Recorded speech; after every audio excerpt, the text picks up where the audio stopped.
online audience behind the screens.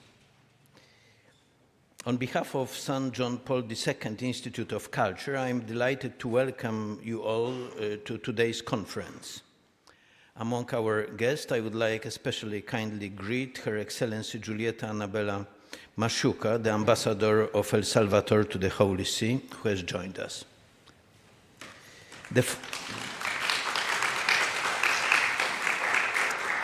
The focus of our conference is faith and reason in the light of the thought of John Paul II, which is also the leading theme of the St. John Paul II Days at the Pontifical Universities of Rome, organized for the first time this year. Among us is the initiator of this important event, the Reverend Monsignor Dr. Paweł Ptasznik, whom I cordially greet. Father Ptasznik is the rector of St. Stanislaus Church in Rome and the head of the Polish chaplaincy in Rome. He is also president of the John Paul II Vatican Foundation.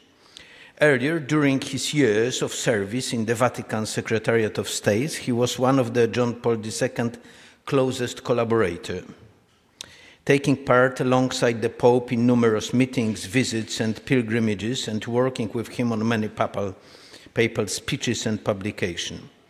I would like to kindly ask Monsignor Paweł Ptasznik to officially open the St. John Paul II Days at the Pontifical Universities of Rome.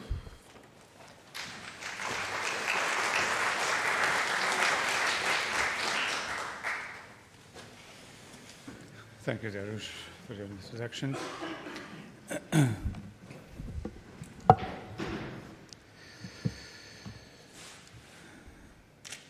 Distinguished professors and guests, reverend clergy and religious, honored participants and dear students. It is my honor on behalf of organizers to welcome all of you and inaugurate the first edition of the St. John Paul II Days at the Pontifical Universities of Rome. Similarly, it was for me a great and undeserved gift to have worked with him for many years. Anyone who experienced the presence of the Pope, his faith, wisdom, and love knows that his pontificate was and remains a true treasure of the Church and the world. Today's world is full of fear, and John Paul II was also aware of this. So that I would like to recall two of his messages that help us overcome this fear. First, we all know the words from the inauguration of his pontificate. Do not be afraid. Open wide the doors to Christ. Open the boundaries of states, economic and political systems, the vast fields of culture, civilization, and development. The second message comes from the encyclical Fides et Ratio. Faith does not fear reason, but seeks its help. Today's event is a realization of these two calls. On one hand, our academic world does not fear opening the doors to Christ. And on the other hand, our faith does not fear reason, but seeks its help today. It is extremely important that we raise a new generation of Wojtyła thinkers without fear. That we do not live solely by sentiment, but implement the Pope's teachings into the structures of daily life. I would like to draw attention to one more thing. Just as John Paul II cannot be limited to one country and language, his legacy cannot be limited to a single initiative. Therefore, we are pleased that the Papal Days, which begin today, grow out of many other initiatives related to John Paul II. I would like to sincerely thank the universities, Angelicum, Gregoriana, and Santa Croce, which have faithfully deepened the Pope's legacy for years. In particular, I thank the Angelicum University, not only for opening its doors to the John Paul II Institute of Culture for GP2 studies, for GP2 lectures, but above all, for its fidelity to Christian doctrine, for the depth of scientific reflection, and for the spiritual formation of students. Today we open the first St. John Paul II Days here at Angelicum, at the Pope's alma mater, and on Friday we will also conclude them here at the university so dear to Karłowicz. I also thank the co-organizers who, together with the John Paul II Foundation, prepared these events. I thank the Pontifical University of John Paul II in Krakow. And above all, I thank the Church and Hospice of St. Stanislas in Rome, which is the originator of this initiative. I also extend my thanks to the Vatican Dicastery for Culture and Education, which has taken our events under its patronage. Finally, I wish each of us the same thing that St. John Paul II himself would wish for us, that by focusing on his teachings, we don't stop at his person alone, but go further to Christ. That we conduct the dialogue of faith with reason, not only in universities, but every day, in our hearts, in our decisions, in our daily choices, and in relationships. And finally, that above all, we value the dialogue with God in prayer and the dialogue with our neighbors despite differences. May St. John Paul II, the Pontifex Maximus, the builder of bridges, inspire us so that in a divided world, we too may be true bridges, that we unite faith with reason, God with man, the Church with culture, and ourselves with our neighbors. Hereby, I declare the St. John Paul II Days at the Pontifical Universities in Rome open, and wish everyone success, creative, scientific debates, and God's blessings. Thank you for your attention.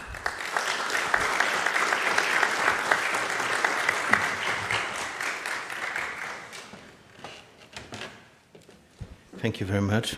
I would also take this opportunity to cordially thank the donors and the friends of Angelicum and of the St. John Paul II Institute of Culture. Thanks to those generous support, we are able to hold the conference.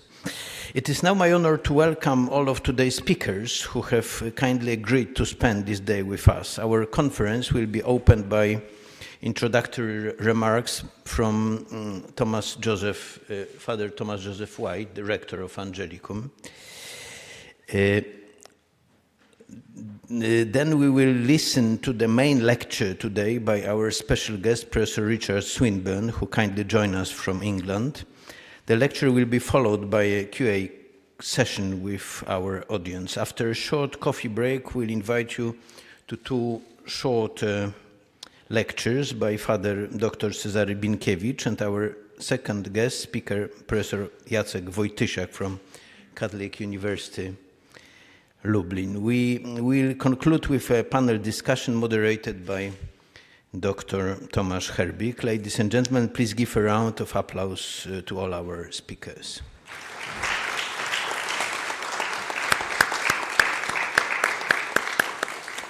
Now please let me invite to the floor Father Professor Thomas Joseph White, Rector Magnificus of the Pontifical University of St. Thomas Aquinas in Rome and Professor at the Angelicum's Faculty of Theology, who will offer the opening remarks introducing us to the reflection ahead of us. Thomas, the floor is yours.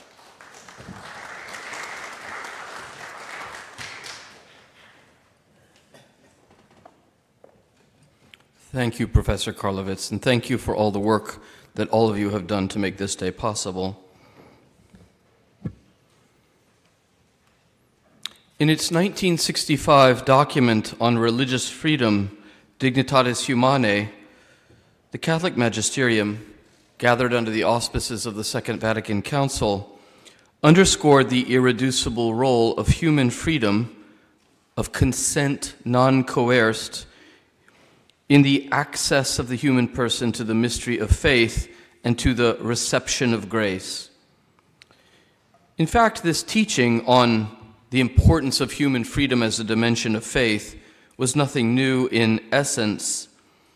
The ancient Roman martyrs were witnesses to the primacy and the prerogatives of religious freedom and of the human conscience in the face of unreasonable persecution. Indeed, we know in this very neighborhood, the earliest Christian philosophers like Justin argued that they were only adhering to the reasonable religion.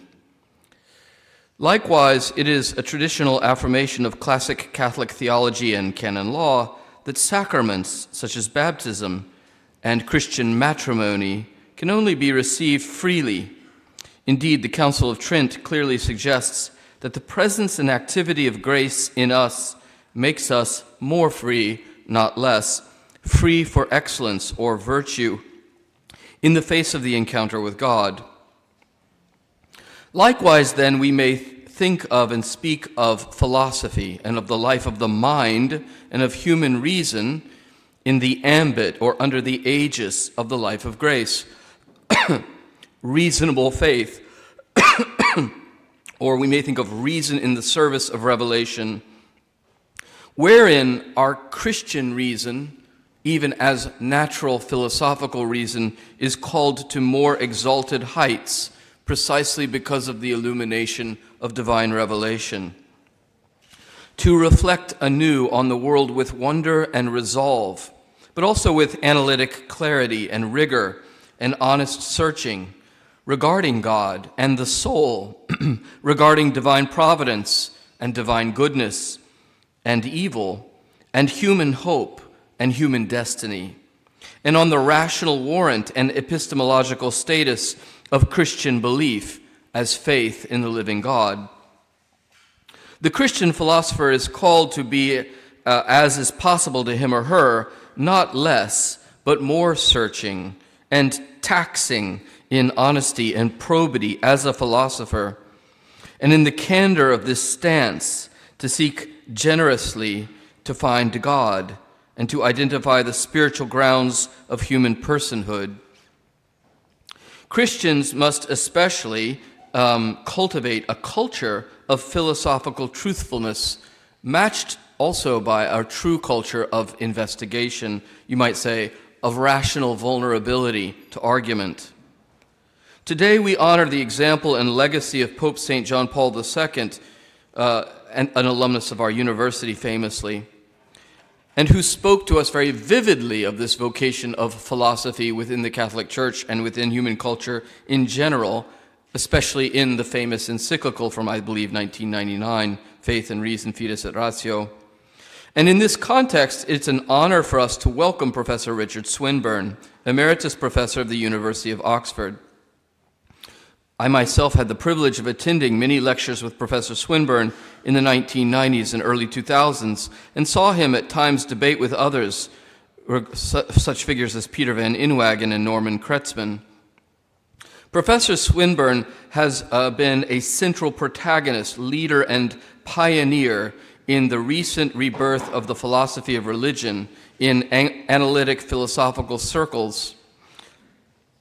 And along with younger peers such as Alvin Plantinga and Eleanor Stump, he has significantly contributed to the rebirth of a confident and rigorous form of public philosophical university argumentation in regard to the rationality of belief in God and belief in Christianity.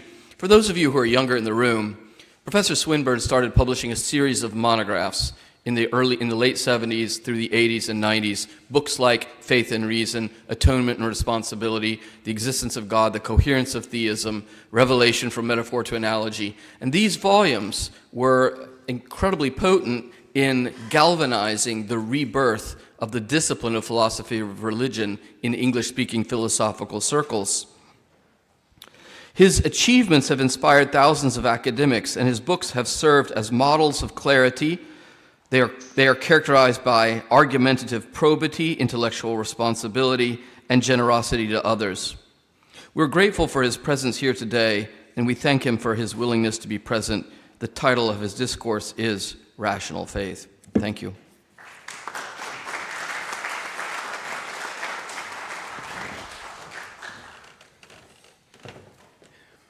Thank you very much, Father Rector. Now let me kindly welcome our special guest and keynote speaker, Professor Richard Swinburne. Professor Swinburne is a philosopher and a Christian apologist, recognized worldwide for his work in the fields of philosophy of religion, metaphysics, epistemology, and philosophy of mind. He is Emeritus Professor of the University of Oxford. His many books include the famous trilogy on the philosophy of theism under the titles, first, The Coherence of Theism, second, The Existence of God, and third, The Faith and Reason. The central work, The Existence of God, published in 1979, sought to re-establish natural theology by providing probabilistic arguments from the general features of the world to the existence of God. After taking the position in Nolloth, professor of the philosophy of Christian religion at the University of Oxford in 1985, Professor Swinburne's work was focused on the meaning and justification of the doctrines which distinguish Christianity from other religions, and his work so published from form in 4 books: Responsibility and Atonement, Revelation, The Christian God and Providence, and the Problem of Evil. His most recent book is Could a Good God Permit So Much Suffering?, published this year, a debate book co-written by James Sterba. Today, Professor Swinburne will give us a lecture on rational faith. Professor Swinburne, the floor is yours.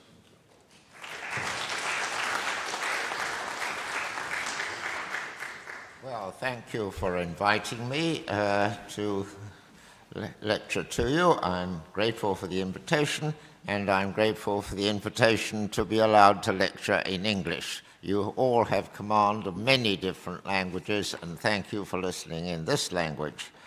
I hope you all have a handout. It will be necessary in order to follow the argument.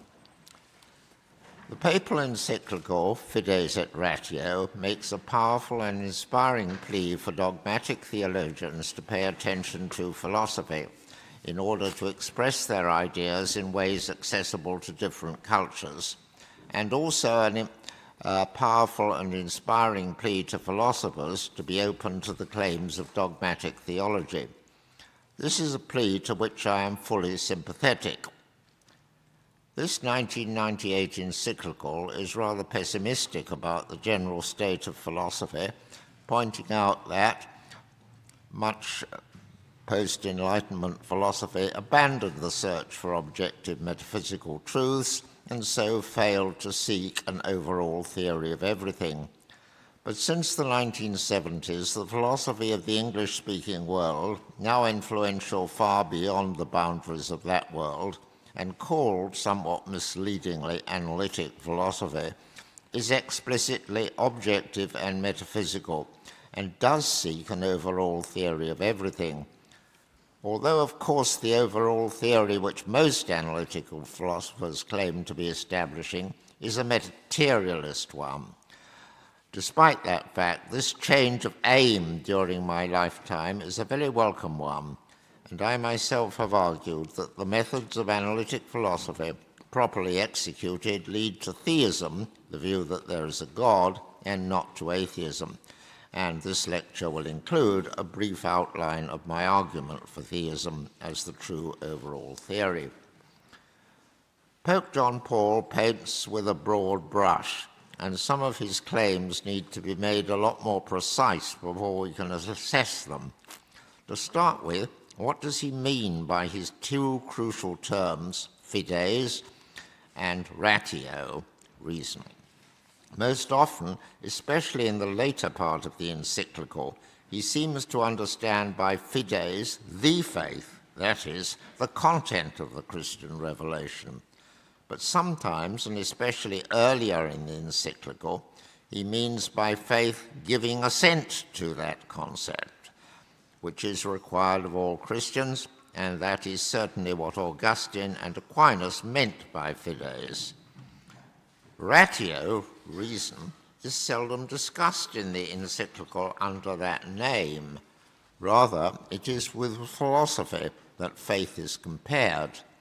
But although philosophy uses reason to reach its conclusions, so do many other disciplines and much ordinary discussion. Using reason is a matter of having and acquiring rational beliefs, and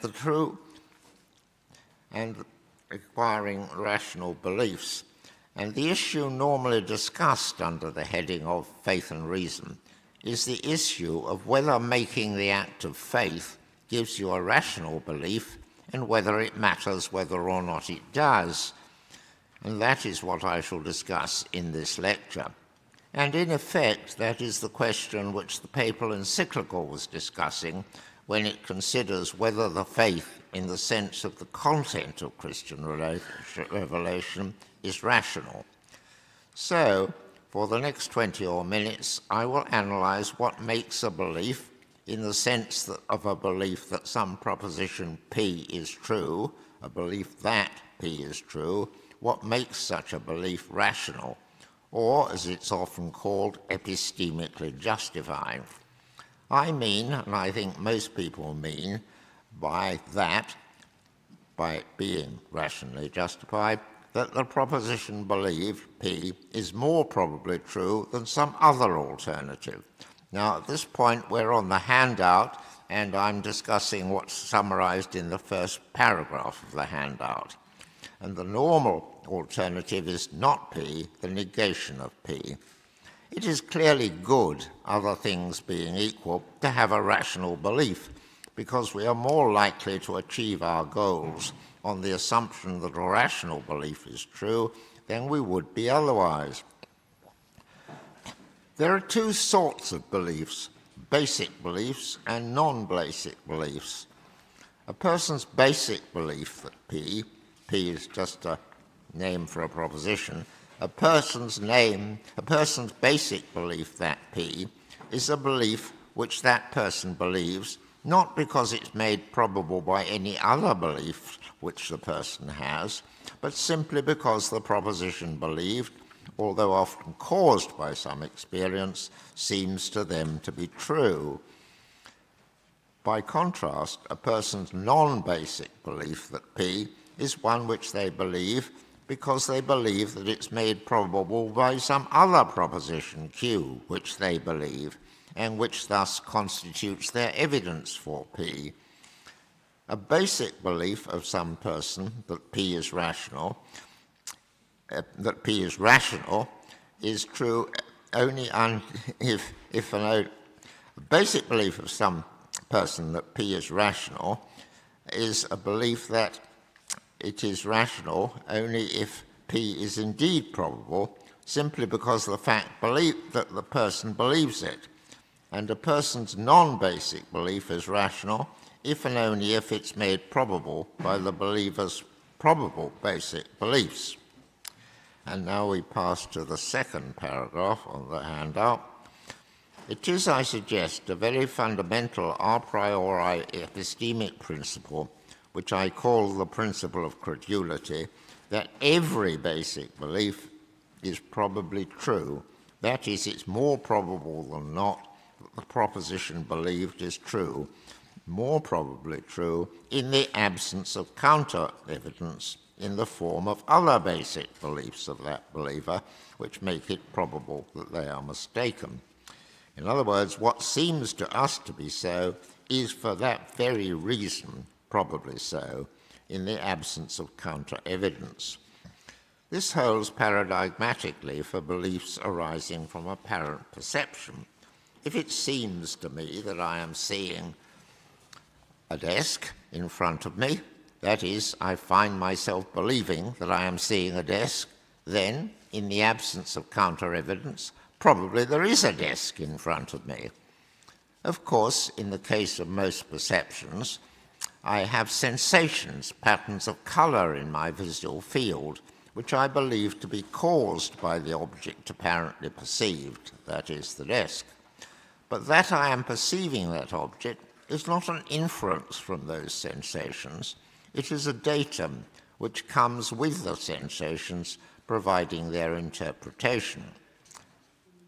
Likewise, if it seems to me that I remember going to London yesterday, or it seems to me that all men are mortal and Socrates is a man entails Socrates is mortal, then probably, in the absence of counter-evidence, these things are so. And the stronger our basic belief that some proposition is true, the greater the probability that it is true.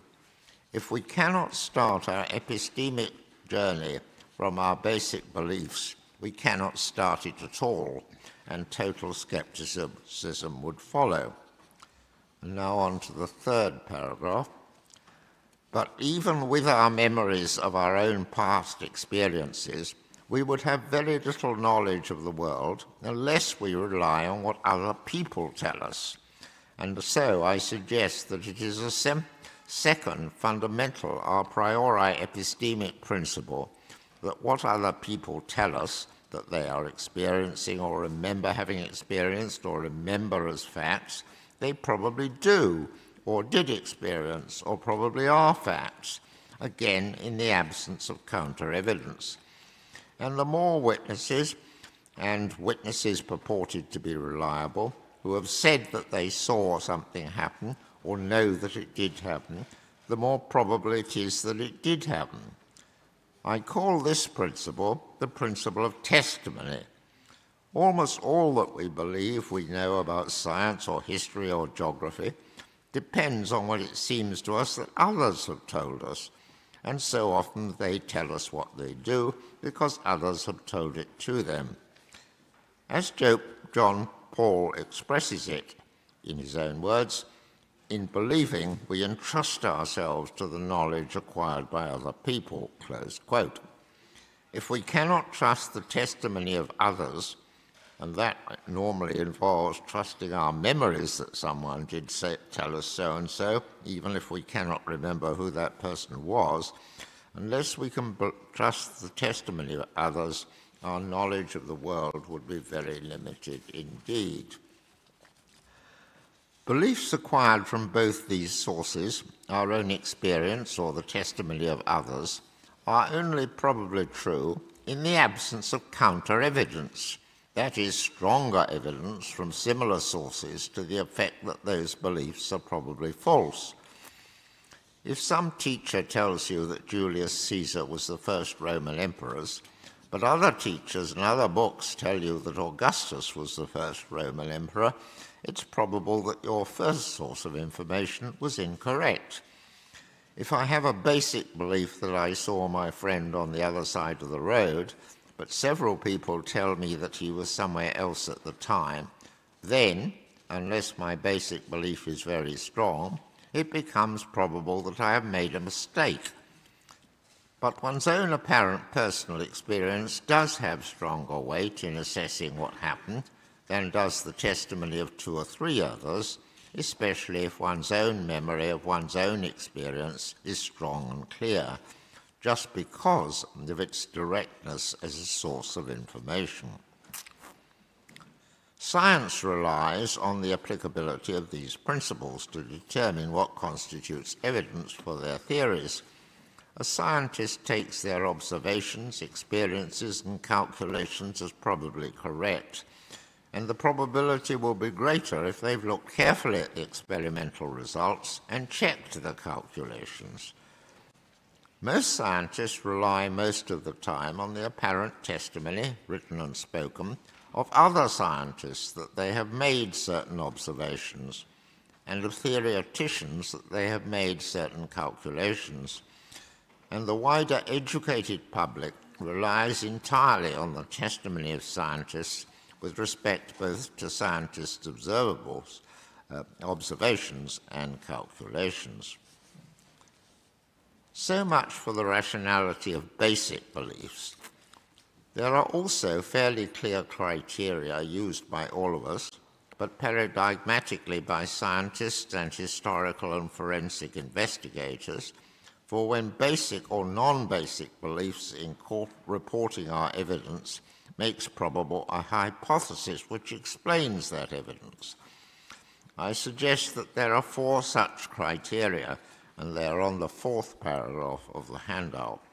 I suggest that there are 4 such criteria. First, the phenomena they cite as evidence must be phenomena that the investigator would expect to occur, that is, which it is probable would occur if the hypothesis is true.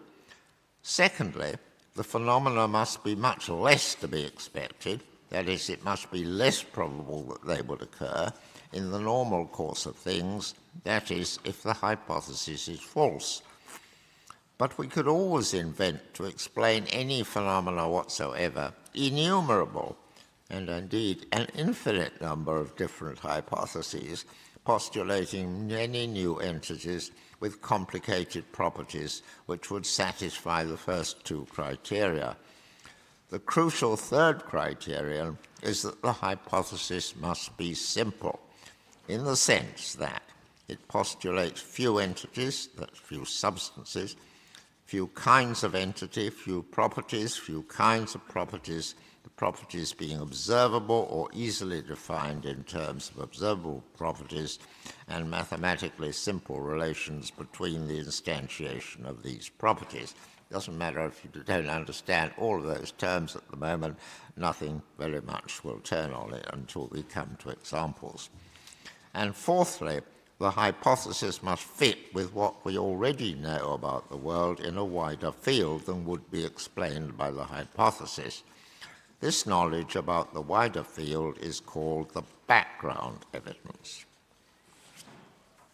I now illustrate these criteria by an example of forensic investigation. Suppose that there has been a burglary. Money has been stolen from a safe. There are the following pieces of evidence. John's fingerprints are found on the safe. Someone reports having seen John near the scene of the burglary at the time it was committed, and an amount of money equivalent to the amount stolen is found in John's house. The detective puts forward, as the explanation of the burglary, the hypothesis that John robbed the safe. This satisfies my criteria. If John did rob the safe, it would be quite probable that his fingerprints would be on the safe. Quite probable also that someone might report having seen him near the scene of the crime at the time it was committed, and also that money of the amount stolen might be found in his house. These are phenomena to be expected with some modest degree of probability if John robbed the safe, and much less to be expected if he did not rob the safe. The more probable it is that we will find this evidence if the hypothesis is true, and the more improbable it is that we will find this evidence if the hypothesis is false, the more probable the evidence makes the hypothesis. But a hypothesis is only rendered probable by evidence insofar as it is simple. Considering the following hypothesis as an explanation of the detective's evidence, which might be put forward by the detective's defending lawyer at a trial. This hypothesis is as follows. David stole the money. Quite unknown to David, George dressed up to look like John near the scene of the crime. Tony planted John's fingerprints on the safe just for fun. And, unknown to the others, Stephen hid the money stolen from another robbery, coincidentally of exactly the same amount, in John's house. If this complicated hypothesis were true, we would expect to find the evidence which I describe, while it remains not nearly as probable that we would find this evidence otherwise. But this evidence does not make the complicated hypothesis probable, although it does make the evidence that John robbed the safe probable. And that is because the latter hypothesis, the detective's original hypothesis, is simple. The detective's original hypothesis postulates only one substance, John, doing one action, robbing a safe, which leads us to expect the evidence, while the rival hypothesis, which I have just set out, postulates many substances, many persons, doing different unconnected evidence, and that is what the jury would almost certainly conclude. As well as the evidence of the kind which I illustrated, there may be background evidence. We may have evidence about what John has done on other occasions. For example, evidence that John has often robbed safes in the past. This latter evidence would make the hypothesis that John robbed the safe on this occasion much more probable than it would be without this evidence. Conversely, evidence that John has lived a crime-free life in the past would make it much less probable that he robbed the safe on this occasion. Scientists use this pattern of argument to argue for the probable truth of hypotheses about how observable objects behave, claiming that the most probable hypothesis consists of the simplest set of natural laws which, together with initial conditions, lead us to expect the observed phenomena, when there is no other reason to expect these phenomena. But note what physical laws are. Physical laws, such as Newton's laws, are just statements about the powers and tendencies of individual substances. So, to say that, for example, Newton's law of gravity is a law of nature, is just to say that all of the innumerable physical objects in the universe have the power to attract each other in accordance with that law, and also the liability to exercise that power on any physical object anywhere. So the simplicity of what is postulated, the laws of nature, Newton's laws, so the simplicity of Newton's laws consists in the simplicity of the power and liability, both properties, of each individual object. And these depend, according to Newton's fourth law, these depend on the masses, m and m dash, and the distance apart r of the objects, which are both observable properties, and the law relates them by a mathematically very simple formula. F, the force, equals mm dash over r squared. The more we are dealing with a hypothesis which purports to explain a vast range of phenomena, the more the second criterion tends to have less application. When Newton's theory of gravitation was formulated in 1687, it did not have to fit with any other physical theory, because in 1687 there was no other established physical theory. There was, for example, no theory of electromagnetism. Today, quantum theory does not need to fit with any other physical explanation theory because it purports to provide part of the explanation of all physical phenomena. For the last 200 years, the most important theories in the physical sciences have been ones which involve postulating unobservable entities as causes of the phenomena, postulating molecules, forms of atoms, and atoms as composed of protons and electrons and protons as themselves being formed of quarks. The criteria for judging such theories about fundamental particles, unobservable, to be probably true, are just the same as those for judging Newton's theory, originally concerned only with observable phenomena. That is, the criteria that they postulate the simplest theory which makes probable the observable phenomena and would not be probable if that theory is false.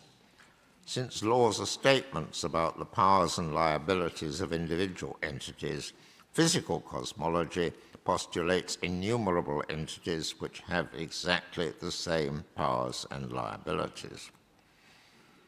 Now, at last, given these criteria for rational belief, we can apply them to considering whether belief in God defined as an essentially eternal, omnipotent being, is the cause of all other phenomena. Now, some fortunate humans may have had an apparent deep awareness of the presence of God, and that, by my principle of credulity, has the consequence that their belief is a rational belief in the absence of counter-evidence.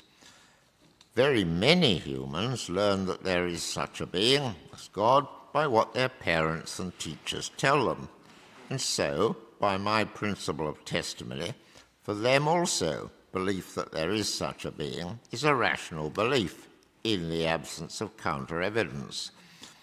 And in many a medieval village, the inhabitants were, for that reason, very well justified in holding such a belief, since the wisest man in the village, being the priest, told them that it was true. But in the modern world, most people are aware of counter-evidence to any apparent experience of God or testimony to his existence. For example, the counter-evidence that other purportedly wise people tell them that there is no God. And in these circumstances, they need arguments from obvious, properly basic beliefs to the existence of God. As do those who have never had any such belief. They too need arguments. And I suggest that arguments using the very same criteria which are used in science and history show that probably there is such a God. Now we come to paragraph 5 on the handout. The obvious basic beliefs which I put forward as my evidence for the existence of God are, first, that there is a physical universe, second, that it's governed by simple laws of nature in the sense that every object has the same simple powers and liabilities stated in these laws, thirdly, that these laws, together with some earlier state of the universe, are such as to cause the existence of human bodies, and fourthly, that those bodies are the bodies of conscious beings. By contrast, though not all,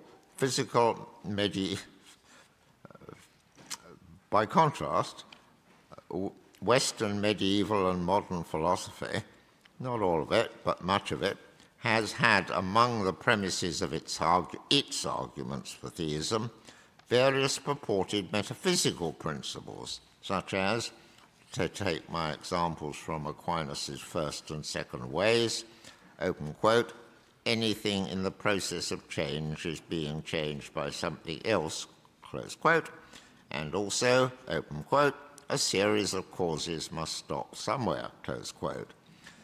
Premises of this kind seem to me considerably less obvious than the ones from which I begin. But if someone really thinks they are equally or more obvious, then that person's belief based on them would indeed be rational. However, I begin from basic beliefs the basic beliefs which I stated, and which everyone, theist or atheist, will consider to be obviously true. God the Father, as worshipped by Christians, Jews, and Muslims, is, by definition, an essentially, eternally omnipotent person. For reasons of time, I shall not discuss the Christian view that there are also two other divine persons, since in the Christian view, their existence depends on that of the Father. In my view, all the divine properties are entailed by that property of being essentially, eternally omnipotent. For example, a being could only be truly omnipotent if he were aware of all the possible actions he could do and would know the nature of those actions. So he would know which actions are good and which actions are bad. But to recognize an action is good entails having an inclination to do it. We humans who recognize actions as good also have inclinations to do those actions. But we, alas, have competing desires to do bad actions, and so we have to choose which desires to fulfill.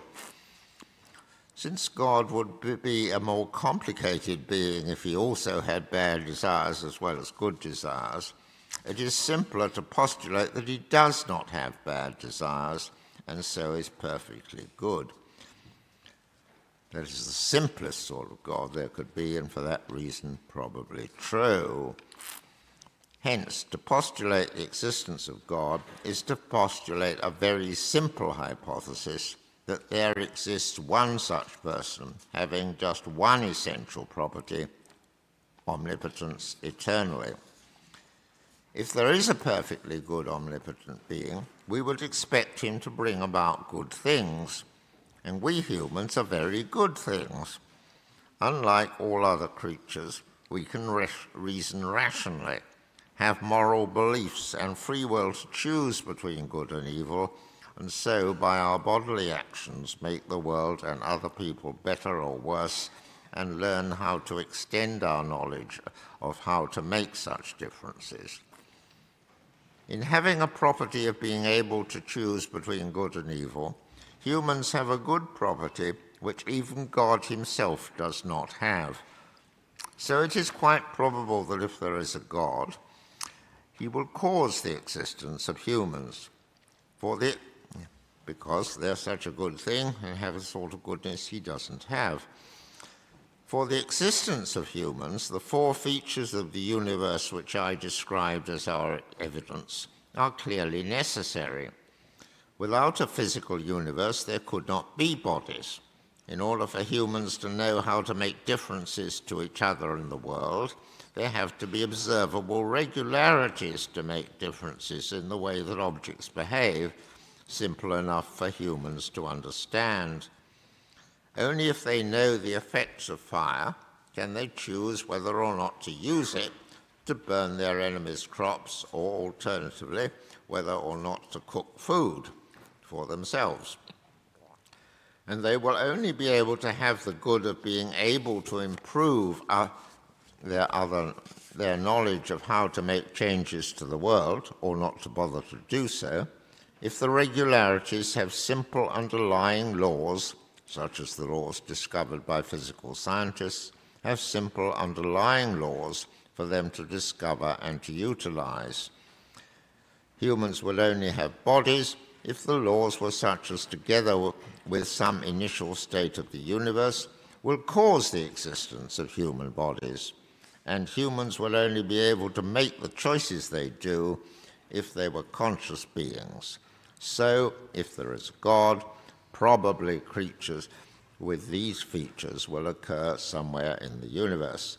So note where we are. I have tried to suggest that God is a very, very simple, as postulated, as an essentially omnipotent being, a very, very simple being. That's hence my third criterion.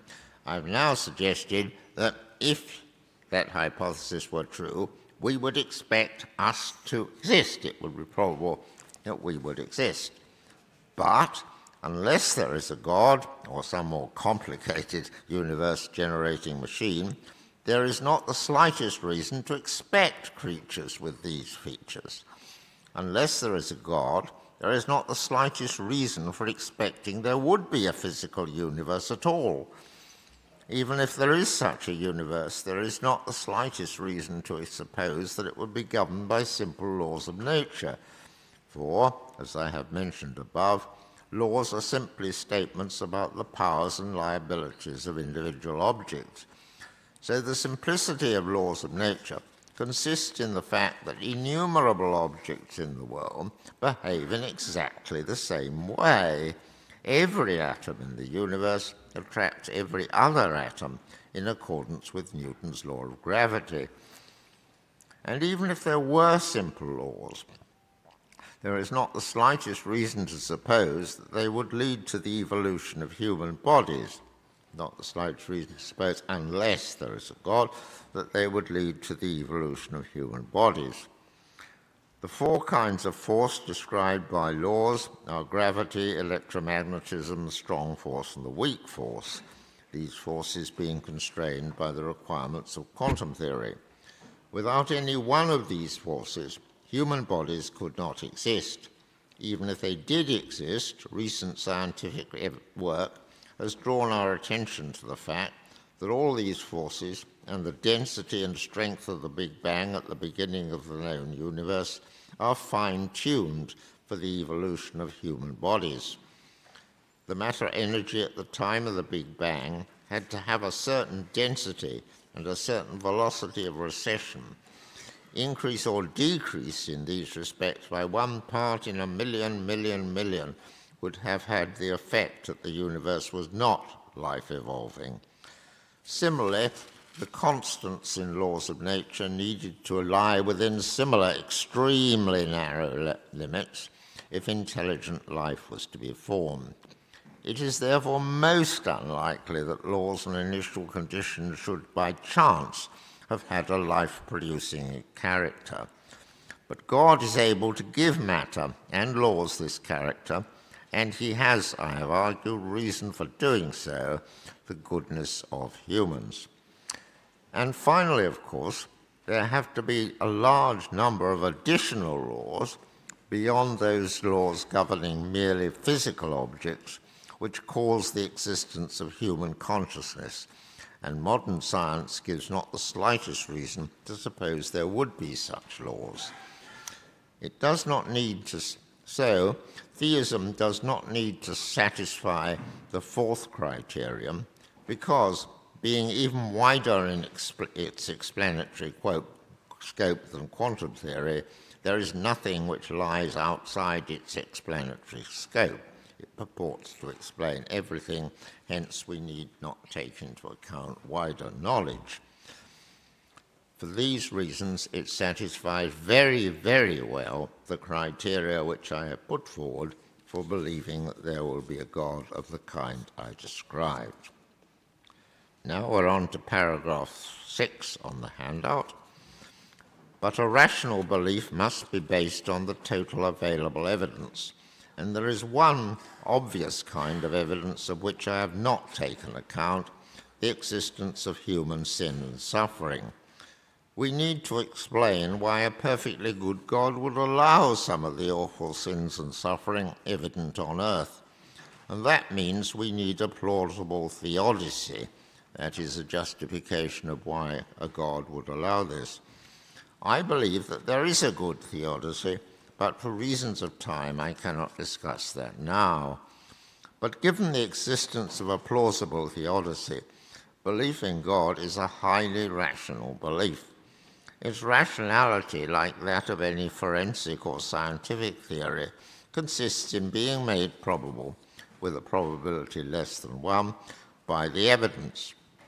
However, the First Vatican Council claimed that God can be known with certainty, kertokognoski, from the things that have been made by the natural light of reason. And this claim was repeated by the Second Vatican Council.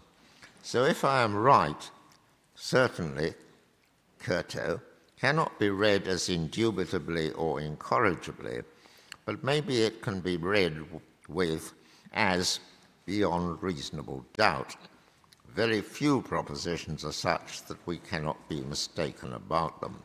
So I'm suggesting that the claim that there is a God can be known both with certainty, certo cognosci, from the natural world, the First Vatican's Council claim, must be read, if you want to accept it, with certo as meaning beyond reasonable doubt, and not as indubitably. There is, of course, a lot more to Christian doctrine than the existence of God. There is the whole content of revelation, doctrine believed to be revealed by God and communicated by the Church. And it is this that the encyclical regards as the object of faith, as compared to reason. In my view, this content consists of the Nicene Creed as developed in the definitions of the 7 ecumenical councils, and in the view of many of you, the definitions by popes. I believe that, given the existence of a God of a kind just analyzed, seeing the sin and suffering of humans, it is probable that God would become incarnate to share that human suffering, including that resulting from human sin, and I believe that the historical evidence supports the claim that he did so in Jesus of Nazareth. But again, there is no time to discuss that now, and here I agree with the First Vatican Council that divine revelation can be, quote, made credible by external signs, close quote, made credible being the same as shown to be probable. However, not everyone will be convinced by my positive arguments or those of anyone else for the existence of God and for the content of revelation. And that leads to the issue of what sort of faith in God or in the articles of a creed is the saving faith which the Church should rightly expect of its members. As far as I know, there has never been any clear and precise definition of faith by any council or pope. But what is generally agreed is that faith is a kind of belief and that it is voluntary. That is, humans can choose whether or not to exercise it. There are two sorts of belief, normally distinguished in English as belief that and belief in.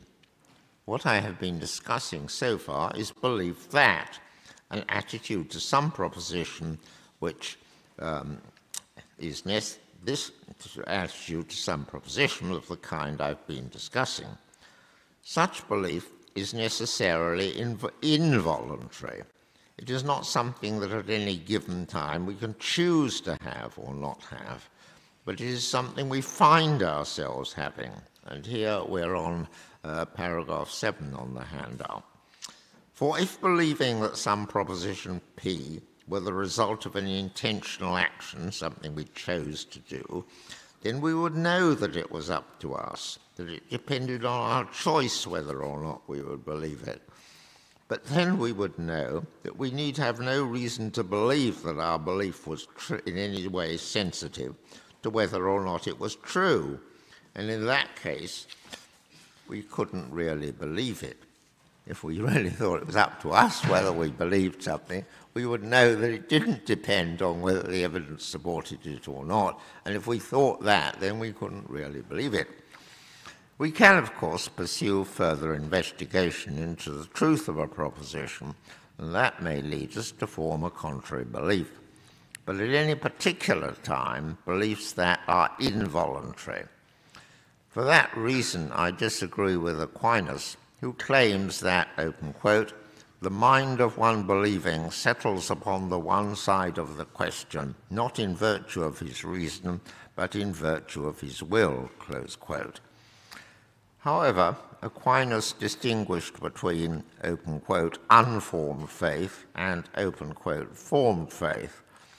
Formed faith is faith formed by love, caritas, that is, when it is moved to love. It is faith which is put to its proper purpose and so directed to doing those actions which love for God involves. Worship of God, feeding the starving, and so on. It is, Aquinas claimed, only formed faith which is a virtue, and an act of such faith, open quote, requires an exercise of both will and mind. That is the kind of faith which is necessary for salvation. And since whether we use such faith in the right way is up to us, it is voluntary. However, it is a Christian belief that we can only do acts of love if this is made possible by the grace of God. And so inevitably, to try to do such actions involves relying on God and so having belief in God. Belief in, unlike belief that, is a matter of acting on an assumption. Believing in God, who is omnipotent and perfectly good and has done the actions ascribed to him by the content of revelation, consists in acting on the assumption that there is such a God on whom we can rely in helping us to do good. There are different criteria for belief in being rational, since it's a voluntary action, from the criteria for believing that, which I've been discussing at the beginning of the lecture, which is a passive thing, being rational. Belief in is rational if it's more probable than not that doing actions involved in living in that way will be living a better life than not living in that way. Living your life in a certain way, designed to achieve a certain goal, will sometimes be good, even if unknown to you, circumstances outside your control have already determined that you will not achieve the goal. A particular case of this is where it is moderately probable that you do not have a certain obligation, but somewhat more probable, it's moderately probable that you do have a certain obligation, but somewhat more probable that you do not have the obligation. Then it would still be better if you try to fulfill the possible obligation. Suppose that in the course of a conversation with a dying friend, I promised to him to do some difficult task, but my memory is unclear about whether I made a particular promise to do a very demanding task. It seems to me, on balance, probable that I didn't make this promise, but there is a significant but lesser probability that I did. Nevertheless, my life would be better if I tried to fulfill this possible promise, even if in fact I did not make the promise. Analogously, if you are in a situation where there is a significant probability that there is a God, but it is somewhat more probable than not that there is no God, your situation is like that of the life which you have been. Your situation is that the life which you have been given is either an enormously great gift from an all-good benefactor or a causeless chance. If you assume the latter, you risk not fulfilling an all-important obligation to an all-good benefactor by not expressing gratitude to him and trying to live the kind of life which he would want you to live. And your life would be, for that reason, not as good as a life in which you do express gratitude to him and try to live the life which he would want you to live, even if, in fact, there is no such benefactor. This is especially the case if the God is probably the Christian God rather than some other God, because in that case, the kind of life which the Christian God, if he exists, would want you to live is, for the most part, a very good life, independently of whether or not God wished you to live such a life. Much of the life which Jesus told us to live is the sort of life which God wishes us to live. Much of the life which Jesus told us to live is the sort of life which God wishes us to live, and this consists in doing actions which, but for God's wish, would be supererogatorily good, such as showing hospitality, visiting prisoners, and feeding the hungry, see Matthew 5:25. Making such actions a significant part of your life would be a very good life to lead, even if there is no God. But doing the actions which God would wish you to do would also include praying and worshipping, which will be good only if there is a God. Nevertheless, living that life will be living the best of all possible lives, better than living a good life on the assumption that there is no God, for the reason that if you live the life on the assumption there is a God, if you live the life on the assumption that there is no God, you risk the serious possibility of failing to perform an all-important obligation. Whereas if you live your life on the assumption there is such a God, you do not run that terrible risk. Another reason why your life would be the better if lived on the assumption that there is a God is that it will be easier to do the actions which are good anyway, if you assume that your doing them will please God and that he will help you to do them. And if you make a mess of your life, there will be someone who, if you ask him, will forgive you for doing that. Without God, although many particular acts of wrongdoing can be forgiven by the humans wronged, no other human can forgive you for the harm that you have done to yourself by living a bad life. But if there is a God, you can receive forgiveness for that.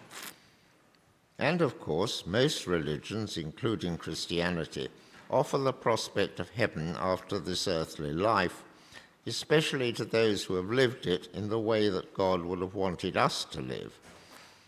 A life on earth is much better if it is a life that offers the prospect of heaven. So, to live on the assumption that there is a God entails living the best possible life, since it is moderately probable that there is such a God and that it will have this ultimate end, heaven. It follows that a firm conviction that there is a God and the claims of revelation are true are not necessary for it to be rational. Firm conviction that these things are so is not necessary for it to be rational for us to believe in God and so to have the saving faith which Christianity promises to its followers. However, some theistic religions, such as Christianity and Islam, might seem to be equally worth living on the assumption that they are true. In that case, the rational belief in is to believe that the one which is most probably true, even if it's not more probably true than not. And I believe, though of course there is no time to argue for that here, that it can easily be shown that even if the Christian revelation is not overall probable, in the sense of more probable than not, it is far more probable than the claim of any other religion. It is, for example, far more probable that the Christian revelation is true than that the claims of the Quran are true, because, in my view, the evidence for the resurrection of Jesus and so for God's signature on his teaching is significantly greater than any evidence that God dictated the Quran to Muhammad. Whether it is necessary to have a firm conviction that there is a God and that the claims of revelation are true was the subject of dispute among Christian theologians, patristic and medieval. Clement of Alexandria held the view that firm conviction was necessary for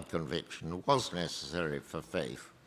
By contrast, Cyril of Jerusalem made the point that seafarers, open quote, who commit themselves to hopes that are not certainty, and of course in the ancient world people going to sea were committing themselves to hopes that are not certainties, was an example of faith. And he also compared faith to getting married. You don't know what you're in for, but you act on the assumption that it's such a good thing that it's worth taking the risk. In the early Middle Ages, Abelard described faith as an estimate of things, that an estimate of things not apparent, and he regarded hope as a species of faith differing from other kinds of faith by being concerned with good things and with the future. By contrast, Bernard of Clairvaux, in explicit opposition to Abelard, claimed that faith was no, open quote, estimate, but a certainty. Hugh of St. Victor, however, describes believers as those who, open quote, approve one view as opposed to the alternative view, so long as to assume what they assert. My conclusion, then, is that nothing like certainty is necessary for Christian faith, and exercising faith is still possible and indeed rational, even if the evidence is slightly against the truth of the belief that there is a God, or that he has revealed himself in Christ. Although, of course, I hold personally that the evidence is not against these things. Since God would surely welcome such doubting worshippers who seek to live the best life possible by believing in the Christian God, even at the risk of some of that life having no point, I suggest that the Church ought to welcome these doubters also. However, it is better if our faith is surer than that, and it may well become so if we practice it. So, with apologies for overrunning my time, that is my view.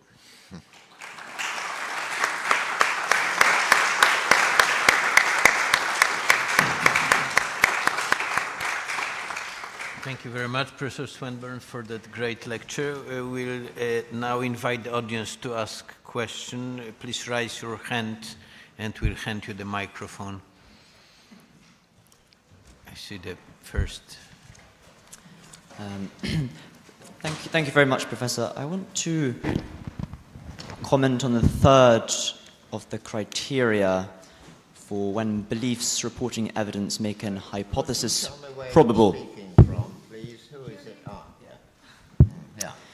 So, I want to say that it is a mistake to go from the methodological tool of seeking a simplest explanation in positing the divine unity. Rather, I think that it is a prior thing which grounds this very methodological point, which immediately proves the divine unity, which is why seek something like Occam's razor? Why use something like why seek the fewest explanations? It's because this presumes that multiplicity relies and comes from unity, that the explanation of multiplicity is from unity ultimately, and that therefore an explanation has more explanatory power if it approximates unity more, or at least approximating unity is a factor in explanatory power. And so, what do you think of this? Do you think that that it is the methodological decision to seek fewer postulates, fewer explanations, or is it rather what even grounds that, which is that ultimately, from an even metaphysical point of view, and from a point of view of I would say even demonstration, that that something approximates unity, something approximating unity has greater explanatory power. I get your point. Yes, but multiplicity, to postulate that to prefer the simpler to prefer the simpler beginning of things to one entity rather than many just is one facet of simplicity. But it's not the only facet of simplicity. For example, there's mathematical simplicity, the simplicity of the equations governing Newton's laws, to the complexity of large numbers of alternative explanations which would give exactly the same phenomenal predictions. And that's nothing to do with multiplicity, simply one rather than many entities. To postulate one rather than many entities is certainly one postulate of one facet, as I call it, of my principle of simplicity. But if you listen very carefully to what I said, and there's no reason why you should, because I made the point in one very quick sentence, there are several facets of simplicity.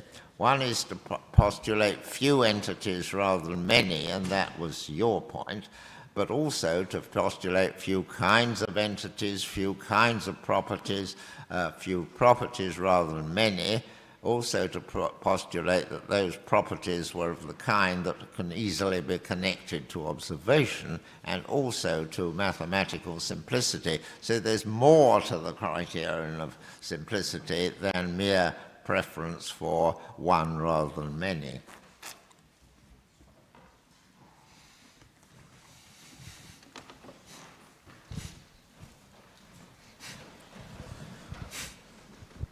Thank you. This won't be a new question. You've probably had this before, but in this talk, and then on page 1 of your book, The Coherence of Theism, you say that you understand by God something like a person without a body. What do you make of the philosophical, historical critiques of people like Herbert McCabe or Brian Davis of this kind of theistic personalism? In other words, how do you avoid the accusation of monotheistic polytheism? So your question is, why should I, as you say I do in that work, postulate, start by saying I understand by God? I think you are quoting from the second edition, is that right, of the Coherence of Theism, the one published in 2016, is that right? Perhaps. Yes, I mean there are differences between different editions. Yeah, I'm not sure which edition I have. But well, all I was doing there is to say that what I'm investigating in this book is what is generally meant. I say that there are various ways in which people have understood God, and I was just saying as a general workup, as it were, that these are sort of the necessary conditions for when people talk about God. But that was only a preliminary softening up of explaining what the content of the book was, and why I choose the definition, for example, that I have used today as an essentially or everlasting omnipotent being, is because I approach the problem in the second edition of the existence of God not to examining what reason we would have to believing in God as defined in a certain way, but what is the simplest explanation of the universe. And in that second book, I work up to the simplest explanation of the universe is to postulate what I said today, that is, that it is the cause of the universe is an essentially everlasting omnipotent being. So I, in my subsequent work, I don't approach it by saying, well, we consider this to be what we mean by God. Now, is it simple, etc.? Because I don't think that's quite the most helpful way. The most cogent way is to ask the question, well, how can we explain the universe? it's that explanation. That happens to be the one produced by theists of a Christian approach. So that is the way I'm ultimately proceeding. But in the second edition of the Coherence of Theism, I was just sketching the territory, as it were. I was just saying it's what many people believe. I think that's the sort of thing. I said it's generally accepted or something. But that was only a softening up to the way in which I subsequently approached the question.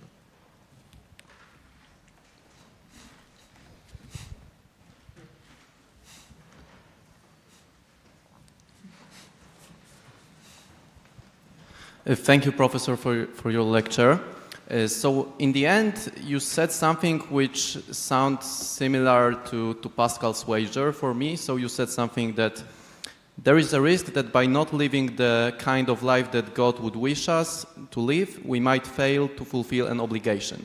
Yeah. And on the other hand, in your essay, A Theodicy of Heaven and Hell, you say, and I'm citing, a man who sought the happiness of heaven for its own sake could not find it while that was his goal, for it is the happiness which comes from doing certain actions for their own sake. The happiness of heaven is a happiness which comes to those who are not seeking it. And I just want to ask how you put together these 2 points of view. Could you quote to me exactly what I said in that second article? So you said it in the end of the article. It's an article from the existence and the nature of God. I think it's 90s, something like this. No, you quote an article about heaven. Yeah, about hell and heaven, exactly. Could you quote it again, please? Yeah, sure.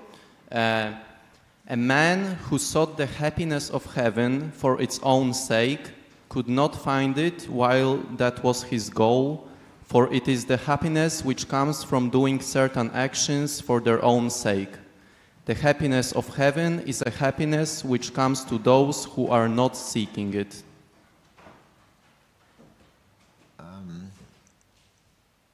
Yes, I think that was a different point from the one I was mentioning today. That article was an article about why we should want heaven, why we should want what it offers. What's so good about heaven? And one of the things that's so good about heaven is that it's for people, why they should desire it. It's for people who want to do the good for its own sake, not because they want to get to heaven. It's often as made as an objection to Christians. Oh, well, they're only Christians because they want to go to heaven. And they're doing good because they know they'll get rewarded in heaven. But that's not the sort of heaven that we are designed for. We are designed to want to go to heaven because the things that are good for their own sake we want to do, and God wants us to enjoy the things we want to do for our own sake, and that's why he takes us to heaven. It's an answer to the question of why God should take people to heaven. And the answer should be, put it in a crude form given by atheists, is it's a reward for suffering on earth. It's a reward for keeping Lent seriously. It's a reward for not murdering people. And if you do these things, God will give you a reward, a big reward. And the reward might be that you never have to keep Lent again. I mean, that's crude, but that's the way the objection is often put. And my point is that is not what the people who try to get to heaven for that reason are not the sort of people that God really wants in heaven, and they may not get there because what God wants in heaven is people who want to do the good because they can see that it's good, whether or not they're rewarded for it. And so in justifying why God should provide heaven for us, it is not because it's a reward for being good on earth. It's because it's the place where people who do the good for their own sake would, and find it difficult to do on earth, would do the good for its own sake when they don't find it difficult. It makes sense of heaven as a subsequent goal for us if it's not a reward for doing things which will get us there, but because it's where we naturally fit, because we are the sort of people who aren't aiming for it for its own sake, but simply because they are trying to be good for its own sake. Does that sort of answer your question? I don't know if that quite got your... You got the point. Yeah, I understand this point of view, but I wanted to ask how you put it together with the kind of point of view you made during today's lecture, which sounds to me a bit like Pascal's wager. So how it fitted with what I was saying. Yeah, today. Exactly. How you put it together. Sure.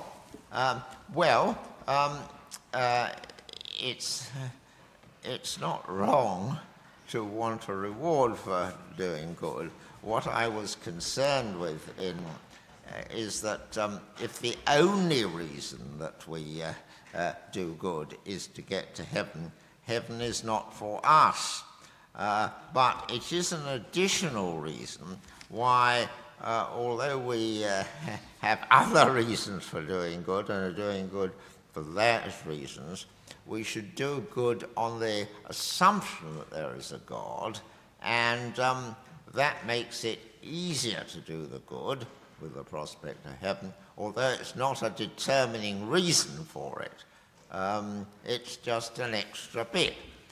Just as, parents bringing up their children try to induce in them the capacity for being kind to people.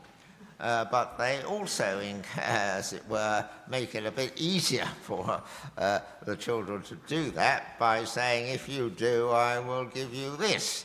And that makes it easier to start with. But it's only a sort of preliminary inducement. But it is, fair enough, that a preliminary inducement. But it's not the ultimate purpose why parents try to persuade people children to be kind, and it's not the ultimate reason which parents are trying to induce in children for being kind.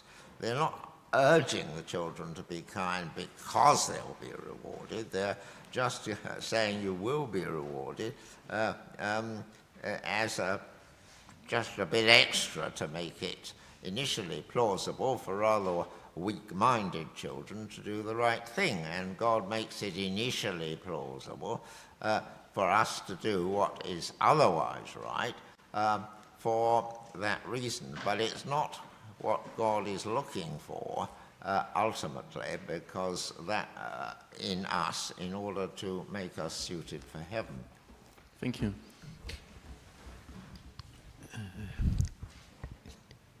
The last question, please. Okay, thank you. Thank you, Professor, for your talk and for your work. I have a twofold question, so feel free to just answer to the first part if it's too late. So it seems that in saying that the rationality of a belief that P depends on probability, we're making rationality a function of natural faith, by which we believe a proposition by trusting its probability.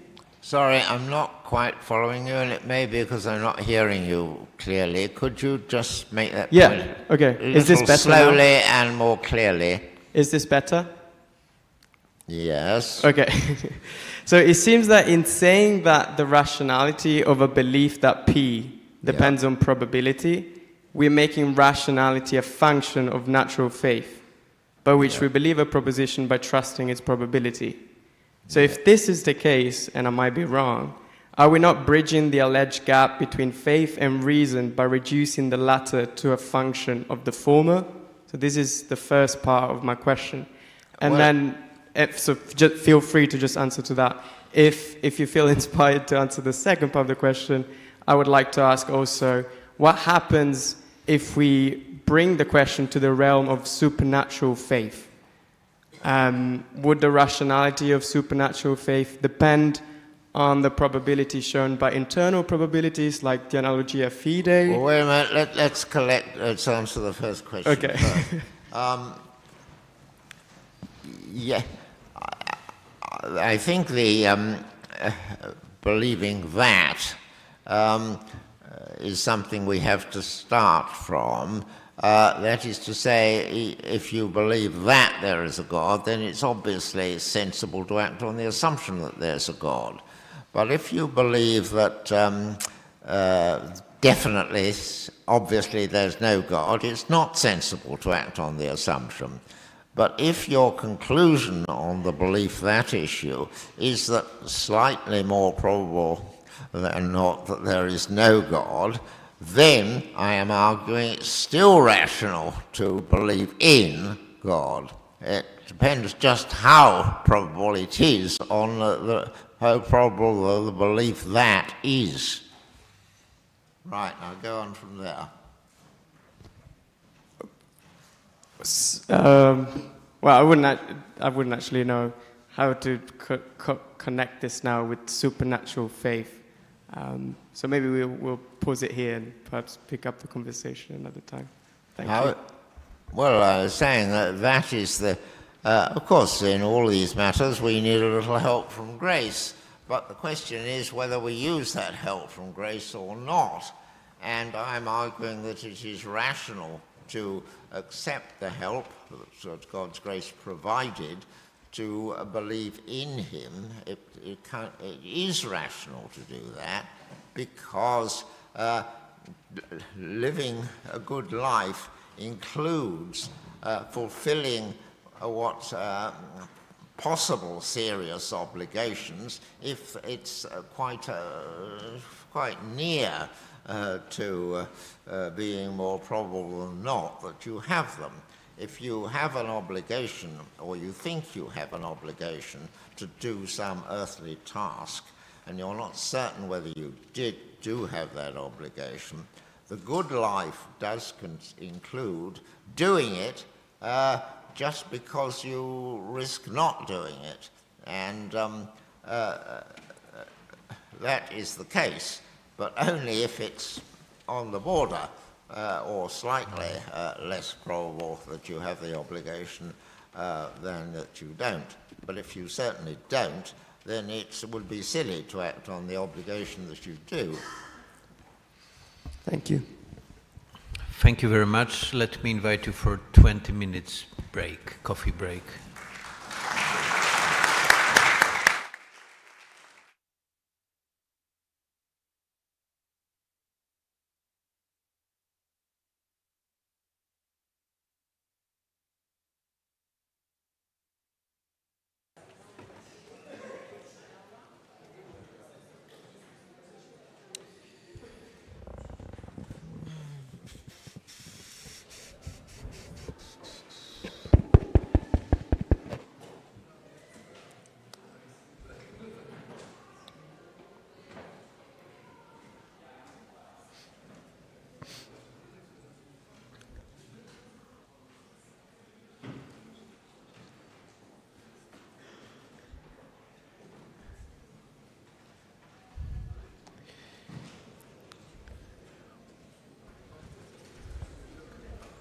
Welcome to the second part of the conference today. I would like now to introduce Father Dr. Cezary Binkiewicz, member of the Dominican Order, Director of the St. John Paul II Institute of Culture and Professor at the Faculty of Philosophy here at the Angelicum. Professor Binkiewicz earned his PhD in philosophy from the Polish Academy of Science. He specialized in analytical philosophy within anthropology. Before coming to the Angelicum, he served as Vice Rector of the Dominican School of Philosophy and Theology for 5 years. Father Binkiewicz will give us a lecture entitled Faith and Reason in the Elements of Good and True. Father, the floor is yours.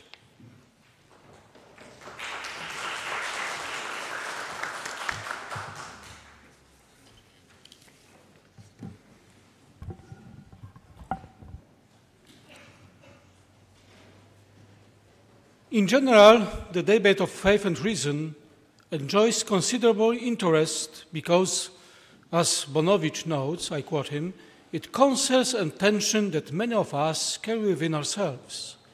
Does reason, scientific reason, have the right to judge about everything? Is faith irrational? Is there a gap between one sphere and the other, as some people say? Or on the contrary, are those spheres not only rationally reconciled with each other, but even interpenetrating?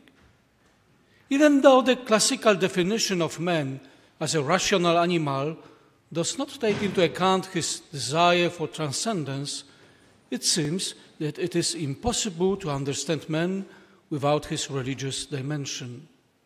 Man is therefore also a religious animal. And these two dimensions, understanding yourself and the surrounding reality, and striving for something more, here and now, have accompanied man from the very beginning. I would like to emphasize that I am not an advocate of understanding faith only as the source of beginning of religion, and religion in turn as a manifestation of faith and privileged way to knowing God. Faith, unlike religion, is vertical and internal in nature and is based on the direct and individual experience of a person, and is therefore a form of encounter that is often difficult to verbalize. On the other hand, what is rational can all too easily be referred to the sphere of what in the modern world we call science, and then what is scientific is rational. If faith remains at the horizontal level and something that is external to man, at the same time culturally marked it as a form of religion, and the rational dimension is reduced to science, then discourse will concern the relationship between science and religion. This aspect, however, is not basis of my paper. Personally, however, I would like to focus our attention on something that seems more fundamental and at the same time characterizes us as a people with two basic desires: the desire for goodness and the desire for truth, which by the very fact of existing in us open men to faith, the desire for good, and knowledge, the desire for truth. The two encyclicals of John Paul II, Veritatis Splendor and Fides et Ratio, particularly emphasize the mutual interpenetration of good and truth. Verum et bonum convertuntur. According to the Pope, faith does not replace reason, but it can be a light illuminating those dimensions that might remain invisible to reason, and thanks to this light, it can explore them with its own power. To intentionally abandon this light of faith would also result in a loss for philosophy itself. Reason does not necessarily use the light of faith as a justifying argument, but by using it, it gives itself a chance for new possibilities and tasks. If we also take into account the desire for closeness, possibility that exists in each of us, a certain pattern emerges which was obvious to the Pope. In the world in which we live, truth and good are often revealed thanks to another person, and this requires fundamental trust. Classical Christian theology expressed these two desires in a term of searching. Faith seeks understanding, and reason seeks faith. Despite its clear contrast, the search expresses the same meaning, which is the feeling of lack. You can only look for what you don't have, but at the same time, as Plato notes, what you are looking for already makes itself felt in some way. It is already our share. Joseph Tischner, Polish philosopher, called this way of searching through the mutual opening of reason to faith and faith to reason, religious thinking, which notices and recognizes the laws of faith and the laws of reason. John Paul II sees it similarly when he compares faith and reason to two lungs, ensuring full breathing, keeping a person in a good condition. This approach seems to be fundamental because it is the basis of the old theology, of which, as we know, there can be many, but each of them is possible only thanks to the religious thinking. It does not seem that without losing one's own identity, without a fragmented self, man could not seek, could cleanse faith of the longing for understanding, and at the same time deprive thinking of the possibility of benefiting from additional light. St. Augustine, establishing a special order between good and truth, which reflects the relationship between faith and reason, is convinced that our good, ultimately the highest good, which is salvation, is given to us through truth. Faith, in its expectation of salvation, cannot be fulfilled apart from the truth recognized by the mind. Let us see then how in our being in the world with others, these two dimensions, good and truth, faith and reason, are interconnected and reveal what is fundamental in human existence.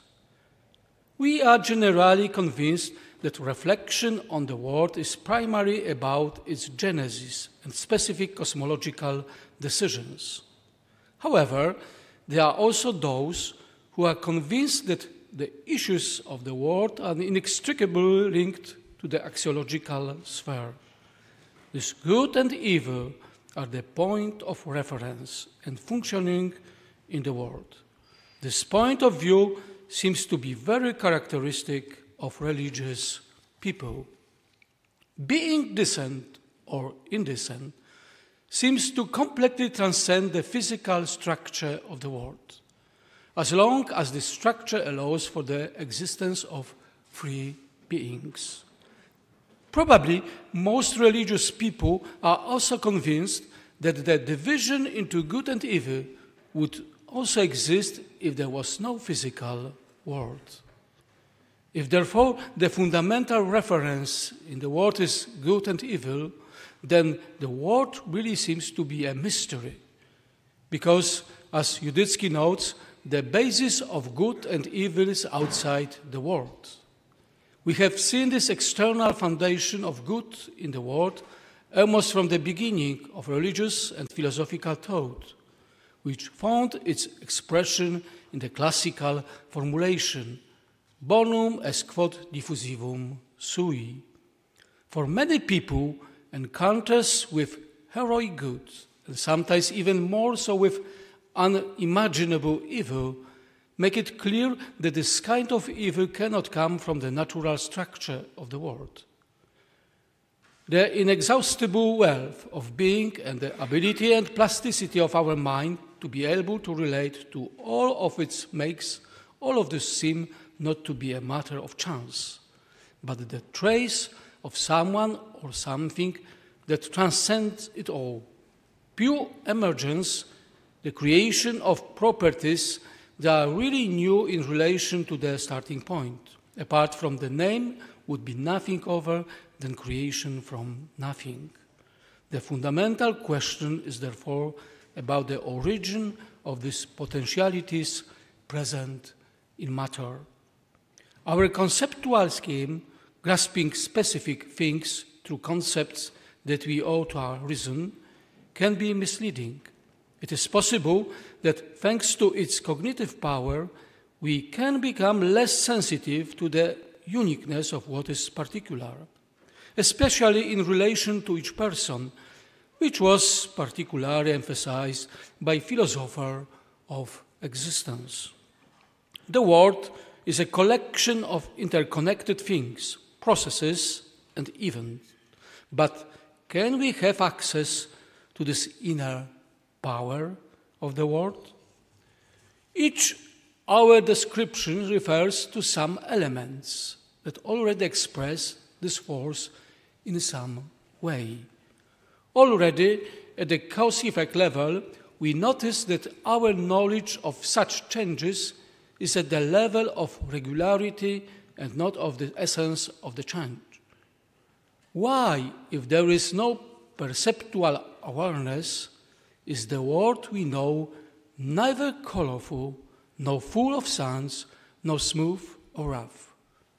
Does that already make us see it as a kind of mystery? An interesting phenomenon that many scientists and philosophers point to is the specific attunement between what is happening in the physical world and our perceptual reception of it. We can imagine that our perceptual threshold is completely different, as for example in the case of hypersensitive to light or a seriously elevated pain threshold. Yuditsky talks about it this way, I quote, "Cosmic and biological evolution could indeed take care of our survival, but it did not have to take care at all that our life was not connected with the constant overcoming of extreme suffering and abomination." The end of quotation. Living reflectively in the world, we also discover that our mental relationship to the world and the phenomenon of free will constitute the limits of our understanding, which have been fundamental in philosophical reflection from antiquity to the present.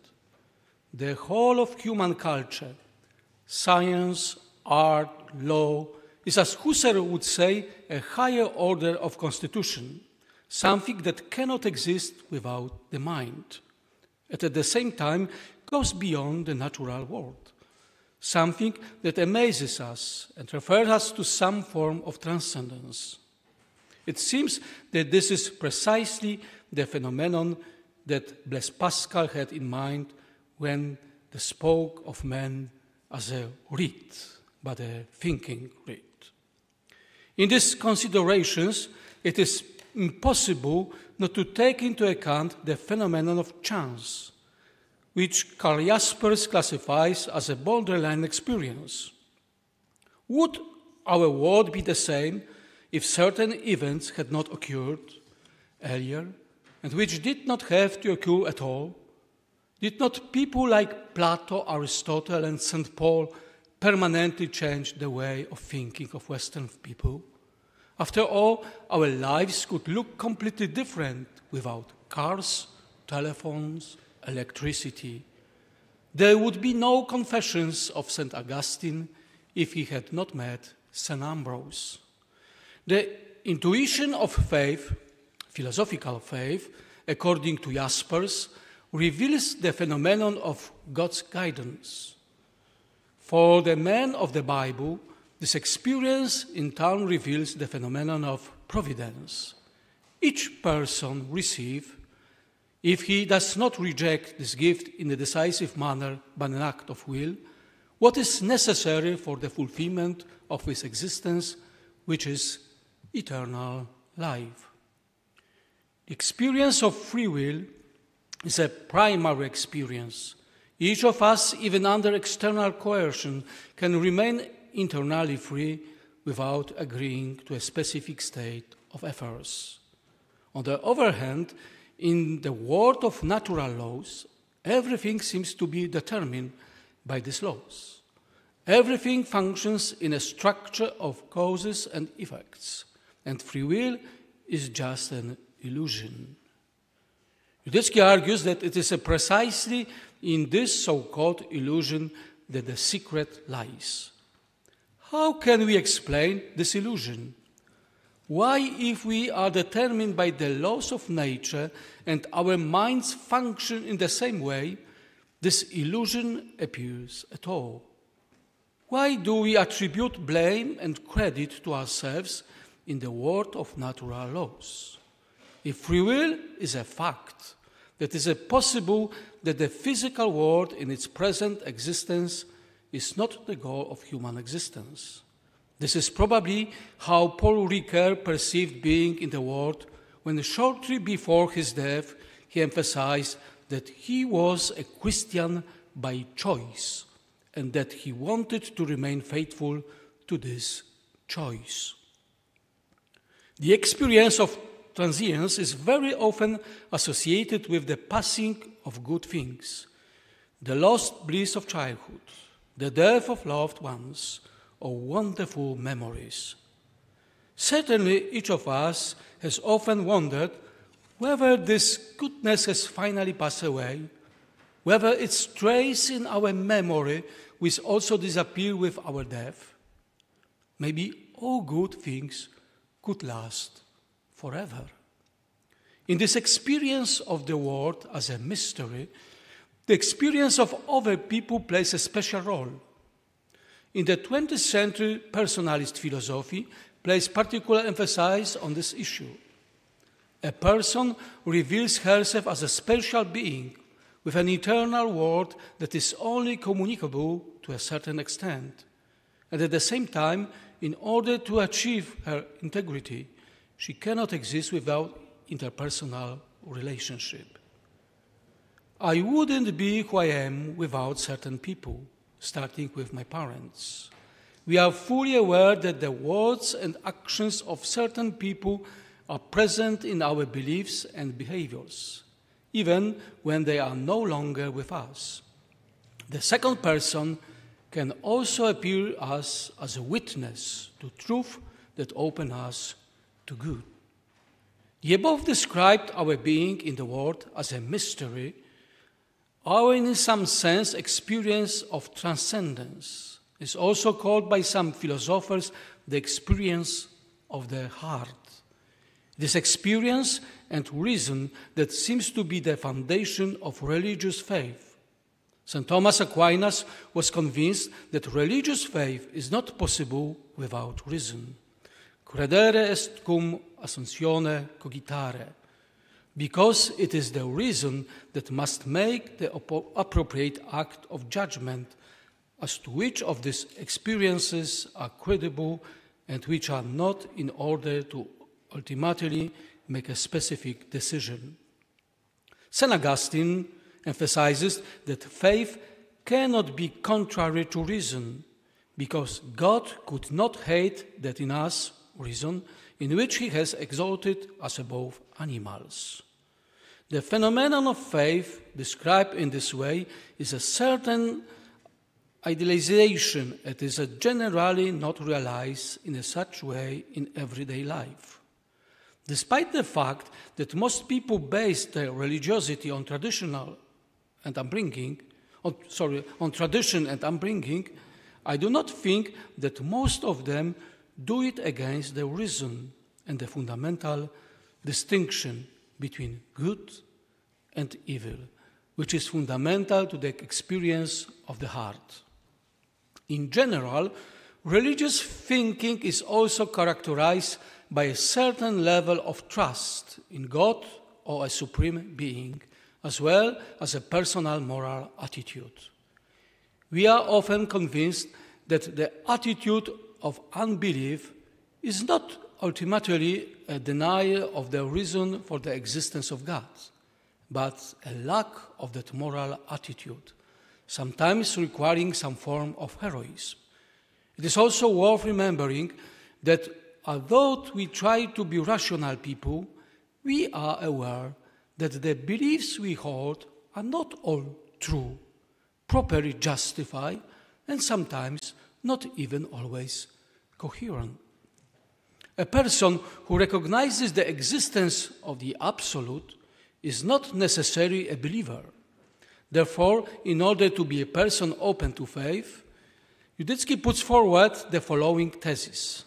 I quote, "When someone purely rationally, philosophically, comes to the conviction that God exists and that he possesses the attributes of absolute goodness and justice, then already at this level a certain kind of trust can appear." End of quotation. This trust seems to be crucial in trying situations when we experience evil in its various forms. As I have already mentioned, many philosophers and theologians point out that being a believer is connected with a specific moral attitude. Usually this attitude results from a well-established faith, often verified by experience. However, this attitude may also be a consequence of the pragmatic rational choice that Pascal described in his wager describing the probabilities of gains and losses. Richard Swinburne, also present with us, describes this pragmatic dimension of faith as follows. I quote, "So on pragmatist view, a person has Christian faith if he acts on the assumptions that there is a God who has the properties which Christians ascribe to him and seeks to do those good actions which the love of God, if there is a God, would lead him to do. He will therefore worship God, do those actions which are such that he believes that if there is a God, God has commanded them, and seek to live in a way and to get others to live in any way which would lead God, if there is God, to give them eternal life with the beatific vision of himself." End of quotation. A similar attitude is defined by Perman as experimental faith. And I quote, "This is how I see religious hope, functioning in the midst of doubt. The verific person recognizes the tragedy of existence, that unless there is a God and life after death, the meaning of life is less than glorious. But if there is a God and life after death, the meaning of the life is glorious. There is just enough evidence to whet his or her appetite, to inspire hope, a decision to live according to theism or Christianity as an experimental hypothesis, but not enough evidence to cause belief." End of quotation. In Christianity, there is another decisive factor which goes beyond the sphere of reason, and this is the grace of God. Grace, this is completely independent of man, a free gift from God that he cannot earn, but at the same time there is a deep conviction among Christians that God does not stint it on anyone, it is open to everyone. As I mentioned at the beginning of the lecture, human existence is characterized by certain fundamental desires. The desire for infinite permanence of goodness, which is generally made present by God and which St. Augustine expressed with the words, "Our hearts are restless until they rest in you." The desire to know the truth and be close to another person.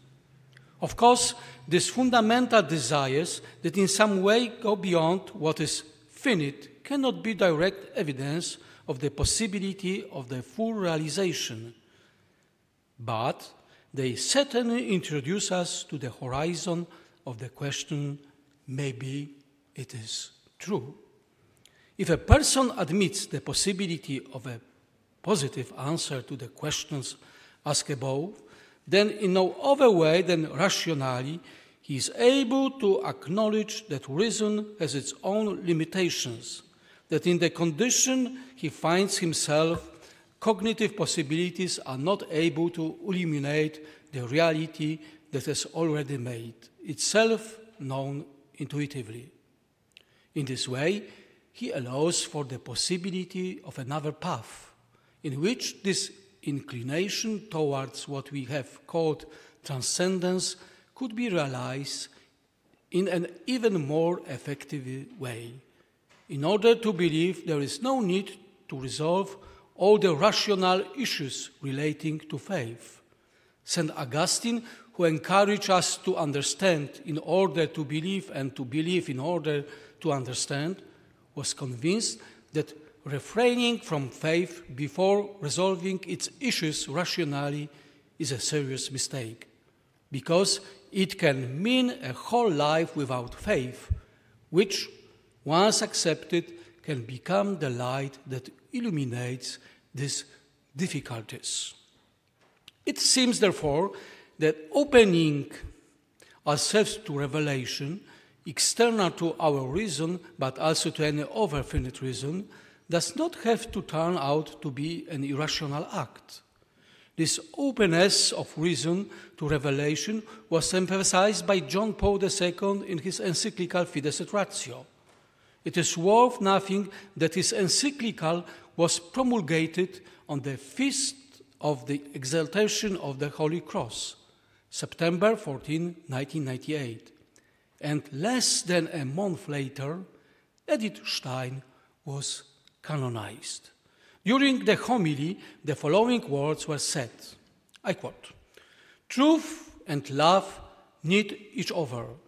Saint Teresa Benedicta is a witness to this martyr of love, who gave her life for her friends, did not allow anyone to surpass her in love. At the same time, she sought truth with her entire being." End of quotation. In this statement, we can perfectly see the complementarity of reason and faith. Philosophy has been a search for truth from the beginning, and love, which is perfect good, constantly functions in the space of faith and trust. Let me conclude this lecture with the words of the Polish philosopher Józef Tischner, whom John Paul II liked and appreciated. And I quote him, "Reason, including small admiration, in greater admiration, then in still greater, finally transforming admiration into adoration. 6. Faith. Through humility before the magnificence of the world, reason prepares itself for the act of adoration, and in this way opens itself to God. Reason cannot help but seek faith, because it cannot remain stubbornly attached to a lesser rationality when a greater rationality is waiting to be discovered a step further. It is admiration and its natural inclination towards adoration that imprints a specifically religious stamp on thought." Thank you for your attention.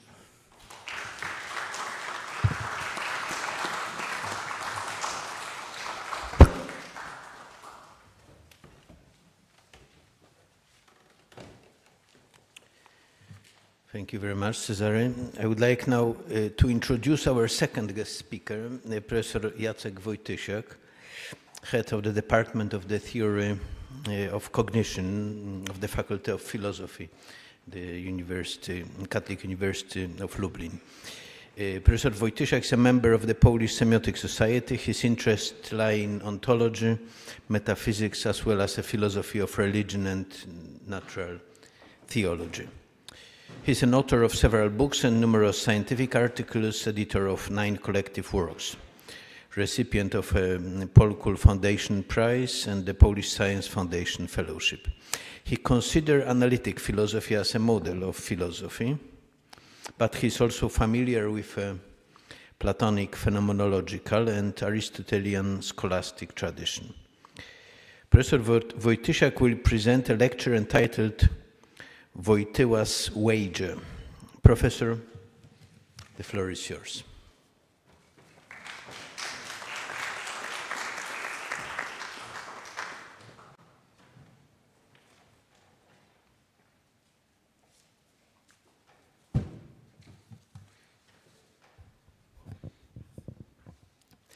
At the beginning, I would like to thank the organizers for the invitation to this conference. It's a great honor for me to speak at this place where Karol Wojtyła was writing his doctoral dissertation, and to speak together with Professor Richard Swinburne. He is the most eminent philosopher of philosophy of religion of our times. And it's a great pleasure for me to speak and to say something about Wojtyła's moral wager. When we are going to discuss the topic of the relationship between faith and reason, we should read the encyclical Fides et Ratio. And in the number 76, we can find the distinction given by the Pope between two aspects of Christian philosophy. The first aspect is subjective, and the second aspect is objective. And according to the Pope, one of the prominent representative of the first aspect or the first trend in Christian philosophy is Blaise Pascal. Being inspired by this Pope's indication, I would like to say something about the Pascalian motif in Wojtyła's writings. I will focus on one book, Ethics Primer, especially on the last chapter of this book. And in this book, in this chapter, we can find something similar to Pascal's wager. This book is a collection of Wojtyła's essay written in 1950s, and this essay are correlated with his lecture he gave at our university, Catholic University in Lublin. And at the beginning, I will try to explain what Pascal wager is. Later, I will discuss some objections against Pascal's wager, and in the main part of my lecture, I will focus on the so-called Wojtyła's moral wager. And in my opinion, this wager, this reasoning, or this argument we can find in this book is better than Pascal's wager, because it avoids some objections which can be stated against Pascal's wager. What is Pascal's wager?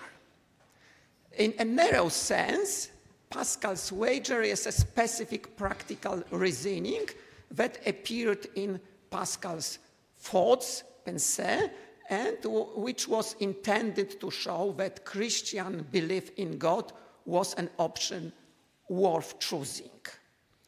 This argument has many interpretations and many versions, and we can say also about Pascal's wager in the broader sense as a big family of pragmatic arguments in support of theistic faith, or especially Christian faith.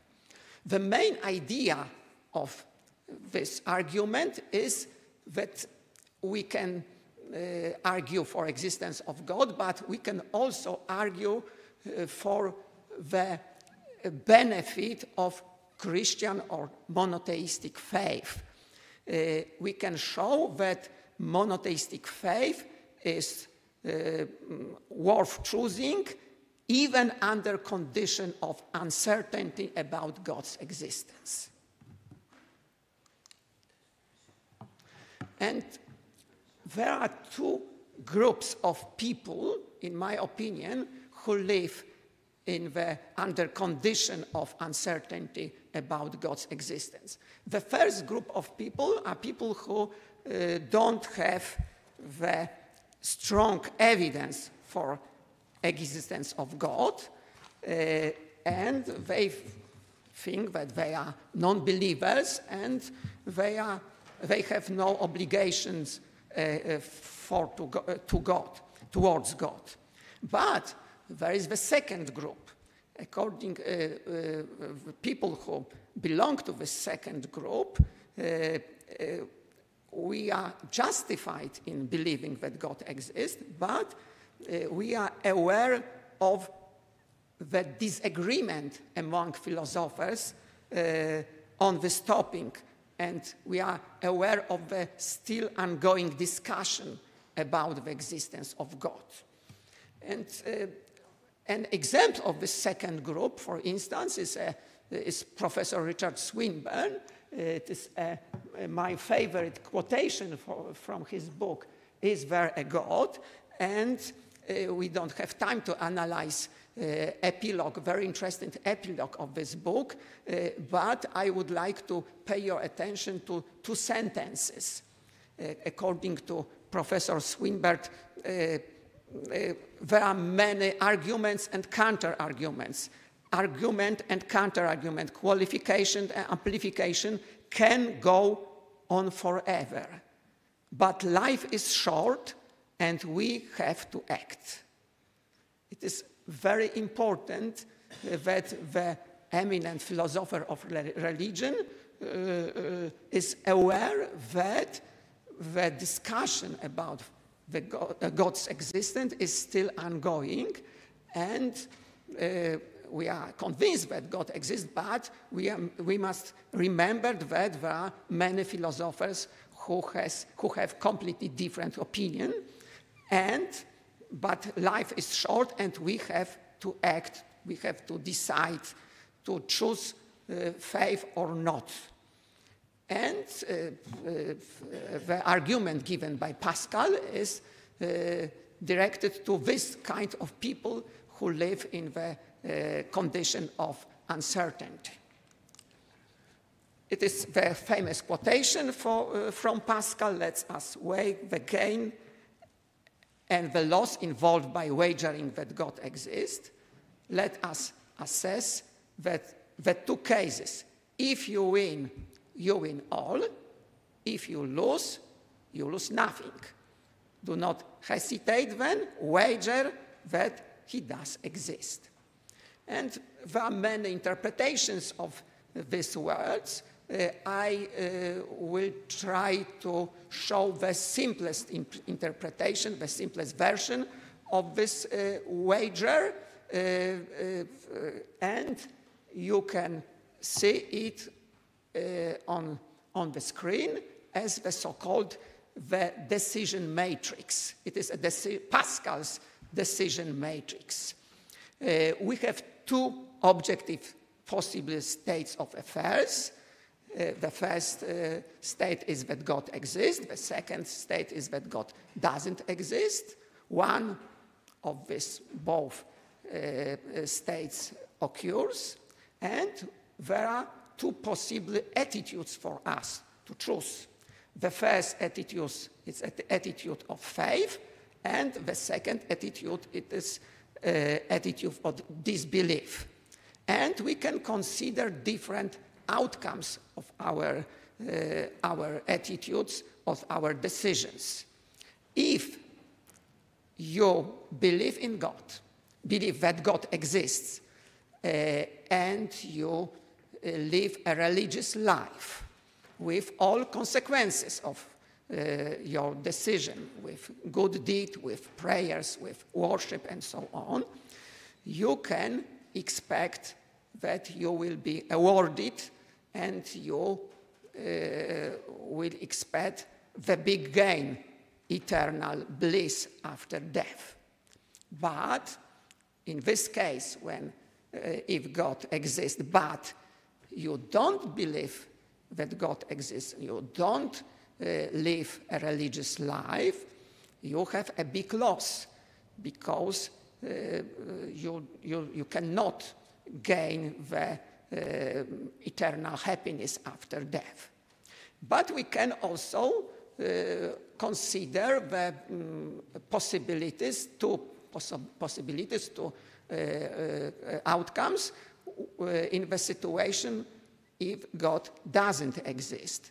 And if God doesn't exist and you don't believe in God, you can gain some small earthly pleasures, or we can say pleasures of the flesh, and it is a small gain, okay? But if you believe in God, you lose this small pleasures because you focus on greater goals. You are focusing on worship, on prayers, and so on. And we can see that the choice of faith has two adventures. The first adventure is that if God exists, your choice of faith leads you to a much better outcome than the choice of disbelief, because eternal happiness is radically better than the absence of it. But in the case if God does not exist, the choice of faith does not lead to much worse outcome than the choice of disbelief, because the absence of small earthly pleasures of the flesh is not significantly worse than experiencing them. Okay, and it is the essence, in my opinion, of Pascal's wager. And now we have time for discussing some objections. At the beginning, I would pay your attention to three assumptions of Pascal's wager. The first assumption is that it is possible to adopt or practice faith by the very act of deciding. It is a very controversial assumption, but I suppose that we can defend it by some distinction, maybe the distinction between belief that God exists and belief in God. This distinction was discussed today, has discussed today by Professor Swinburne. The second assumption is that the practice of faith leads itself to an eternal reward after death. No, maybe this assumption can meet the objection that there is no mention about God's grace, and maybe we can supplement this presupposition by the idea of God's grace. And the last presupposition is the decision of disbelief, the consequence of which is to be, among other things, a focus on temporal and selfish goals, cannot be posthumously rewarded. For some philosophers, this presupposition is also controversial, because there are some atheists who are good persons, and maybe it is possible to have a good, to live a good life without belief in God, and our intuitions are that these people should be rewarded after death.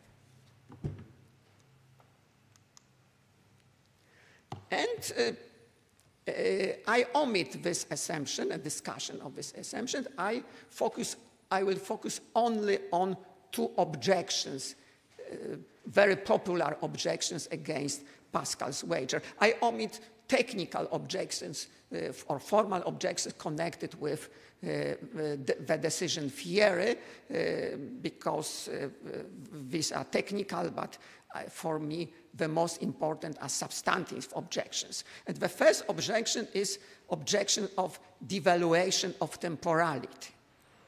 Even if eternal happiness is a great value, there are people who prefer lesser values, but available here and now, over greater values, but only hypothetical and postponed. And the next objection is objection of utilitarianism, but not in the strict sense, in the ordinary sense.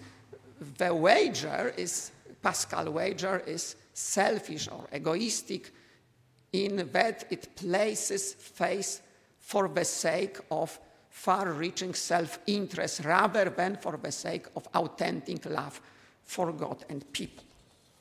And in my opinion, these objections are very strong, maybe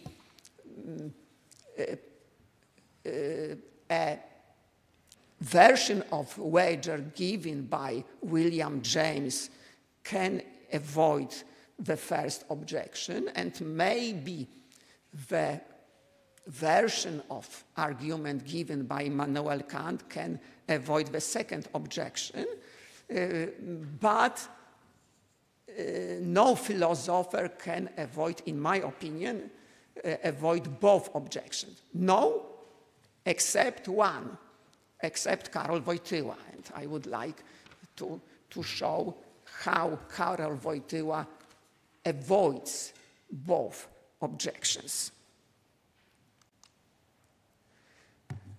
And we can see on the screen the Wojtyła's decision matrix.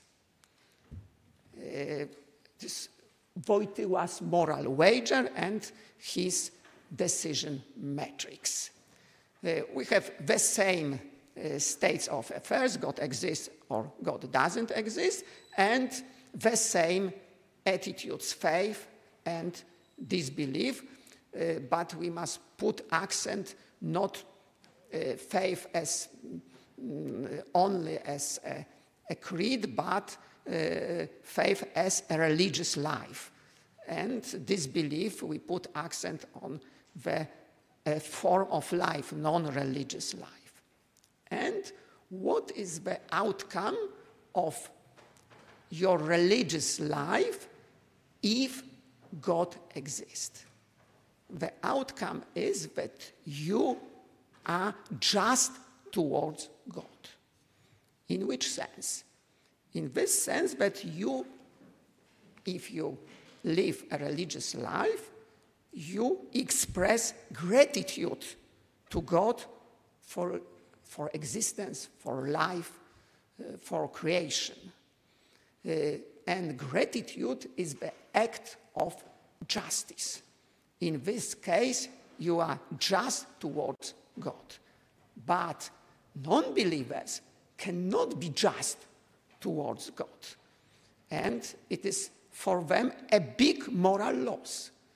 You can know that Wojtyła's reformulated Pascal wager in moral terms, not in Pascal expressed his wager in economic terms, but Wojtyła expressed it in moral terms. Your gain is being just, your gain is moral, and your loss is being unjust towards God. Okay, but what's about the situation if God doesn't exist? The situation is more complicated, but according to Wojtyła, believers or religious people are in better position, in better moral position. Why? Because we believe in God, we live religious lives.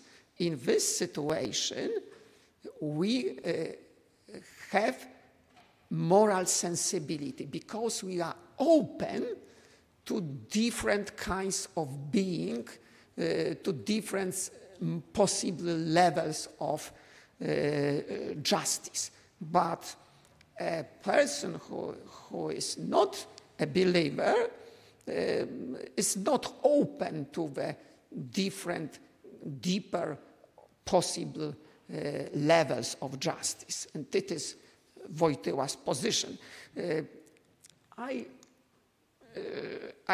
try to express his position by this quotation. This quotation from the last chapter of the book Ethics Primer. Since God is the first cause to whom everything and thus also man owes existence, so man must give it expression in his internal and external life by prayer and worship. As he does this, he is satisfying an elementary obligation of justice. If, however, he fails to do this, he is falling short of justice. In this way, religion, the worship of God, belongs to the program of natural morality. Ethics, according to Wojtyła, does primarily imply religion as the elementary sign of justice. And in this place, I would like to show you that it is obvious that Wojtyła avoids both mentioned objections, because his wager avoids the objections of devaluation of temporality, since, according to Wojtyła, all the possible gains of the wager are achievable here and now, not later, not in the future, in afterlife, but today. Today, in this place, you can gain the benefits of faith, here and now. And his wager avoids the objection of utilitarianism, because it assesses gains and losses in moral terms. The gain, the moral gain here, is simply about being more just, nothing more.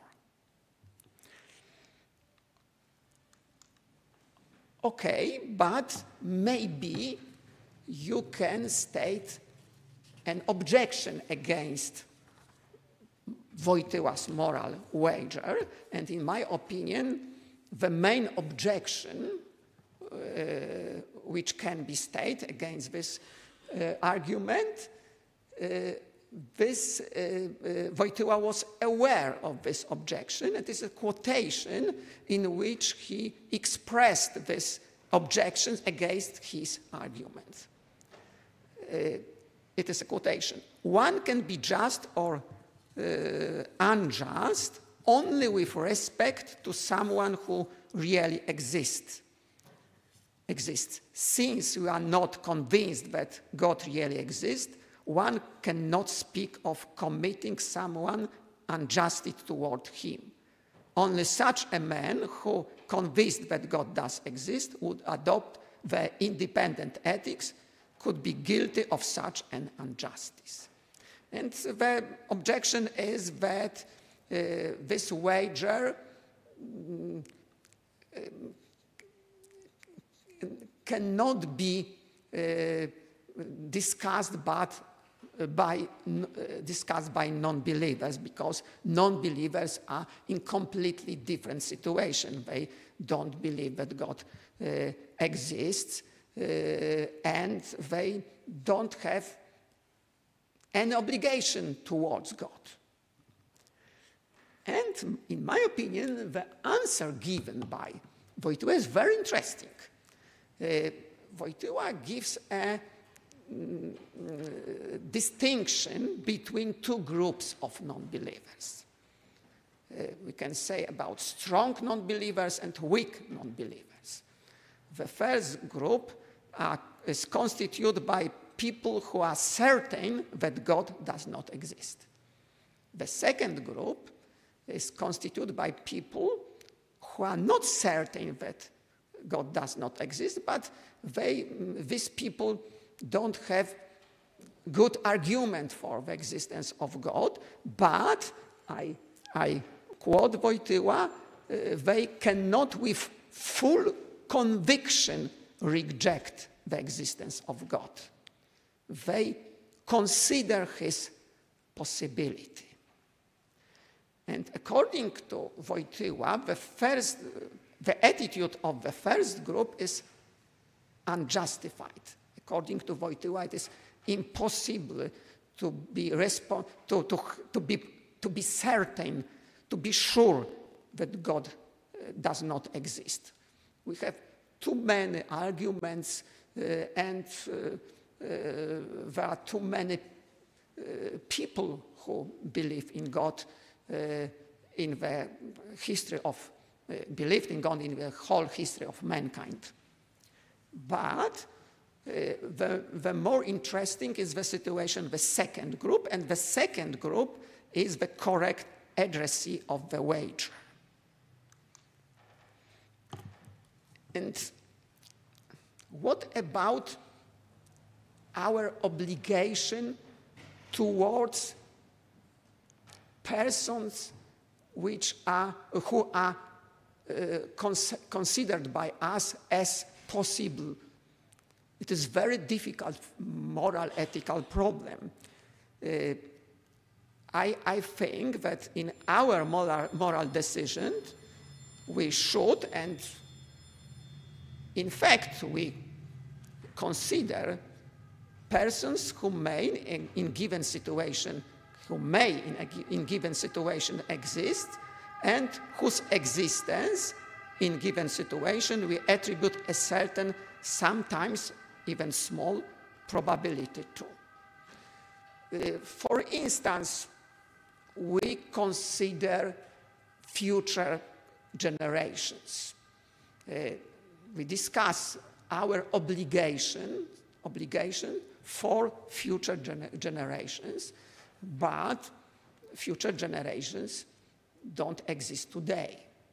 They are possible, only possible, and we have attribute to them as a given probability, but maybe this probability can be low if we think about future and future generation. And this problem is very interesting, but according to Wojtyła, we must remember that God is most perfect of all possible persons. And it is the reason to take seriously our possible duties towards God as our possible creator and the greatest possible being. Okay, and at the end, I would quote the last part of this book. It is, I suppose, the essence of Wojtyła's argument. It is precisely by reason of this subtlety and delicacy of consciousness that the religious ethics may and perhaps should commend itself as the program for all these people who have doubts, who only conjecture, or who are indeed already searching. The religious ethics is richer than the independent or secular ethics by one more justice. And for lack of space, I omit here a discussion of other possible objections. I think that all of them can be refuted. The question arises, however, whether such a wager can convince these modern non-believers who at least allow for some probability of God's existence. And these questions can be open for discussion. Thank you very much.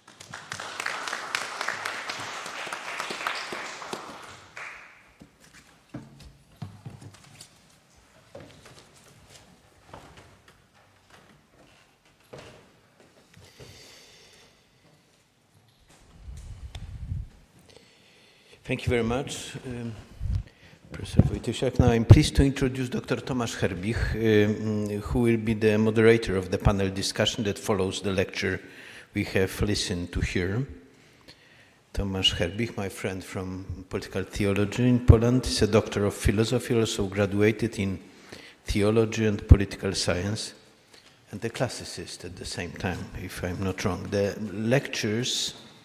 He lectures at the University of Warsaw. He is editor-in-chief of the Yearbook of the History of Polish Philosophy, as well as a member of editorial board of political theology. He specializes in the history of Polish and Russian philosophy, philosophy of politics, and philosophy of religion, as well as biblical theology. I am giving the guest in your hands. Floor is yours.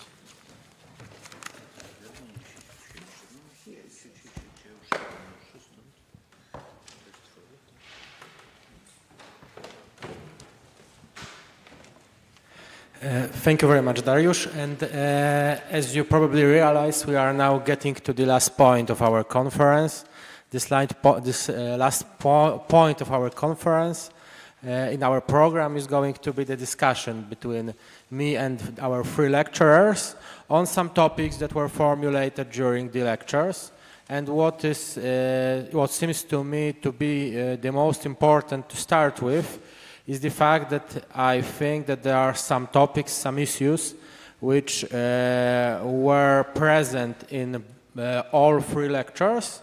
And I'm going first of all to pay our attention to the problem of rationality, to the ways in which the participants of our conference defined rationality, indicated how the rational differs from the irrational. And it is going to be the first part of our discussion.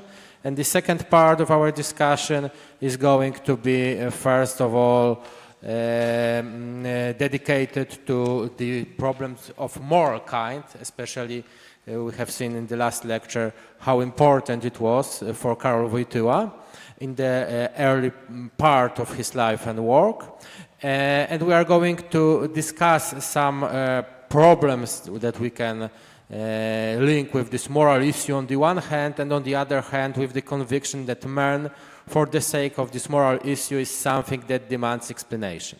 And we are going to compare, of course, these convictions with some convictions that are expressed in contemporary philosophy, which goes, of course, far beyond these convictions. And I'm going also to ask in the second part of this discussion our participants, how can we deal with these problems of just devaluating the moral issue on the one hand and this conviction about man as something that demands explanation on the other. But let us start with the problem of rationality, and I'm going to just ask the first question, and I would like Professor Wojtysiak, if you can, of course, to answer this question. And I would like to start with just such a question: how did, according to your knowledge, Karol Wojtyła, both as Pope and before that period, of course, in his life and work, define rationality? Oh, this is a very difficult question, because it is difficult to find a definition of rationality in writings of Karol Wojtyła. We can find some uses of this term in the encyclical The Faith and Reason, Fides et Ratio, and in the encyclical rationalis is opposed to fideism, and we can find some criticism of the radical rationalism. But it's very interesting that we can find very important reflections about rationality in the aerial writings of Wojtyła.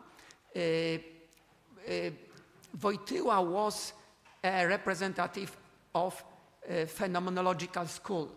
And according to phenomenology, according to masters of phenomenology, a belief is rational if and only if it's based on the broadly understood experience. And according to Wojtyła, there are different types of experience, and one type of experience is mystical experience. His first book, written here, about John the Cross was devoted to mystical experience. According to some philosophers, this book, this dissertation, is a kind of phenomenology of mystical experience. It is a kind of phenomenology of mystical experience, and this experience gives information to us, gives a kind of knowledge. And mystical experience can be rational in this sense, in the phenomenological sense, and it is similar to what Professor Swinburne has said today, that people have some experiences, also religious experiences, and they are justified to keep beliefs based on these experiences. So, thank you very much, and let me now turn to Professor Swinburne. With regard to the issue of rationality that interests us now, Professor Swinburne made it clear that he links this concept, of course it is the concept first of all of rational belief, to the category of probability and not certainty. And we can now ask, and it is the main point, why not certainty? Because it is a very important question, because of the fact that this decision takes us, I think, very clearly beyond the prevalent in modern philosophy concept of rationality which comes from Descartes. According to it, the rational, justified belief can be seen as something that is clear and distinct, of course in Latin clara et distincta, and therefore, one might add, certain. And by abandoning such a view, this Cartesian, we can say, view, we can open up entirely new perspectives for considering the title issue of John Paul II's encyclical Fides et Ratio. And I would like to ask you about this decision to link the concept of rational, first of all, overall rational belief with probability, and with these perspectives that can open for also the dogmatic theologians, and when we try to apply this notion of rationality to these matters that we are now discussing. Thank you. Before I answer your question, I'd like to say how much I agreed with the last speaker, Professor Wojciechak, if I pronounce it correctly, relied on Karol Wojtyła, and I'm afraid I haven't read that particular book of Karol Wojtyła in which he expresses that view.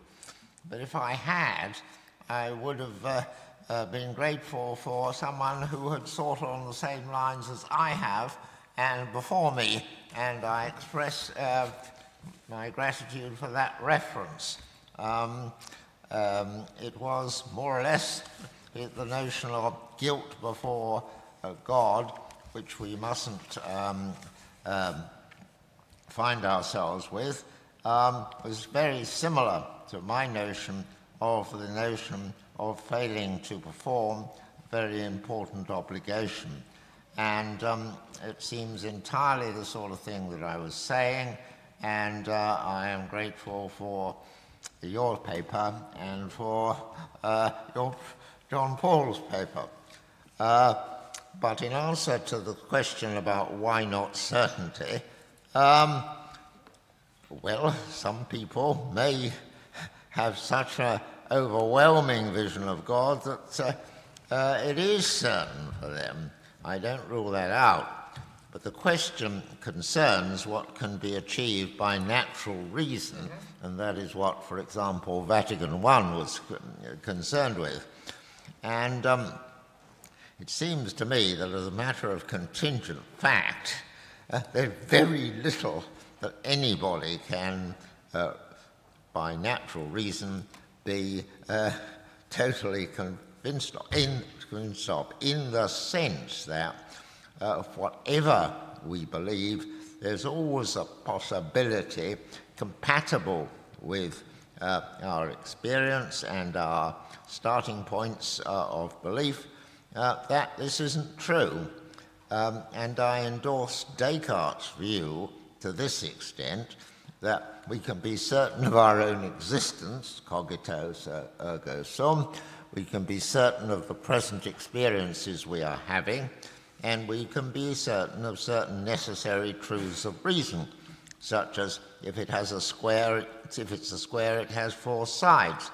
But I think Descartes appealed to one or two non-obvious necessary truths in order to get his result. And I think that for ordinary people in this life,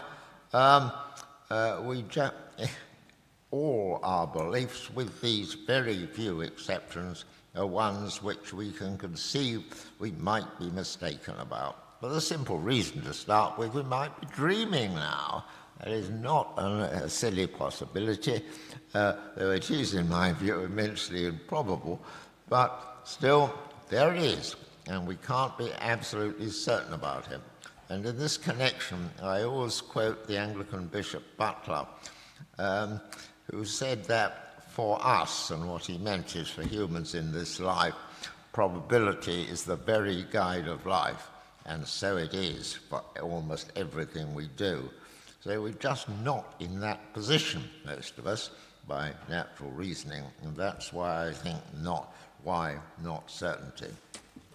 So thank you very much, and now I would like to ask both the others, our lecturers, Professor Binkiewicz and Professor Wojtysiak, to just share your opinion about this vision of rationality, which was directly expressed by Professor Swinburne, which links, of course, rationality with the category of probability, first of all, and also how do you see the perspectives that can be linked, that can be opened by adopting this notion given by Professor Swinburne and also his argumentation in favor of the rationality of theism, and how do you see these perspectives which can be opened by adopting this notion and this argumentation in, for example, dogmatic theology or Catholic philosophy? So it's not such easy answer in direct way, because if you are talking about, for example, philosophy, analytical philosophy, the rationality is sometimes very strict connected to the principle of verification. Yeah, for those analytical philosophers who are very close to pure scientific situation, because now in this kind of philosophy change, and some philosophers are very close to metaphysics also, yeah. But on the beginning, metaphysics was totally delayed from this options view, and this is why when we are talking about rationality on the first wing, so rationality is very strict connected to logical justification and justification by nature of the law. Yeah, so this is why rationality is objectified almost totally. But I can give you a clear example coming from the objective knowledge by Karl Popper. Yeah, when he says in this way, if someone asks how many fingers you have on your left hand, your answer will be immediately 5, correct? Of course. But sometimes some kind of values involved. And if you hear the same questions, how many fingers you have in your left hand, and then be the mark that depends on this answer depend life of your family, you will not answer immediately 5. Popper says you take out your hand from your pocket and try to check each one of this finger, and that's moment you can say 5. So you see in the rationality mostly values are entangled, and this is why it's a little change situation. And we are talking about rationality referring to the religion. It seems to me that this argument coming from natural philosophy for God put some some different orientation to the trust to God coming from revelation. And it doesn't seem irrational if you say, I trust God who revealed because I have some reasonable argument that he really exists. So that's the situation. If we treat rationality purely from the scientific point of view, on the different way of view that rationality is involved in our everyday life and involved in our values also. Of course. So please, Professor Wojtusiak, maybe you also want to react to the lecture given by Professor Swinburne, because as just Professor Swinburne reacted to your... Thank you very much for your interest for my paper, and I can only agree with Professor Swinburne. It is impossible to not agree, but with two qualifications. The first qualification, it is not objection for Professor Swinburne, it is objection for you. Professor Swinburne is not only an analytic philosopher. Okay, he is an analytic philosopher, but if you read his book, you know that he knows the philosophical tradition. For instance, in the book Faith and Reason, he uses the, for instance, Thomistic tradition, pragmatist tradition, and so on. He is a philosopher in a full sense of this term. And the second qualification is that, for me, the most important thing in this lecture was the distinction between belief that and belief in. And we can say distinction between theoretical rationality and practical rationality. And if you, for instance, read only the existence of God, I remember when I was reading this book, the beautiful book, but my problem was why the argument for existence of God is so difficult. I must learn much about probability, for instance. I must learn much about cosmology, about science, and so on. It is a very good argument, but not for ordinary people. But ordinary people don't have time to understand so sophisticated analysis, and ordinary people don't have such knowledge about the world, for instance, about science and so on. But the second part, for instance, in the book Faith and Reason, is the practical aspect of belief and practical aspect of faith.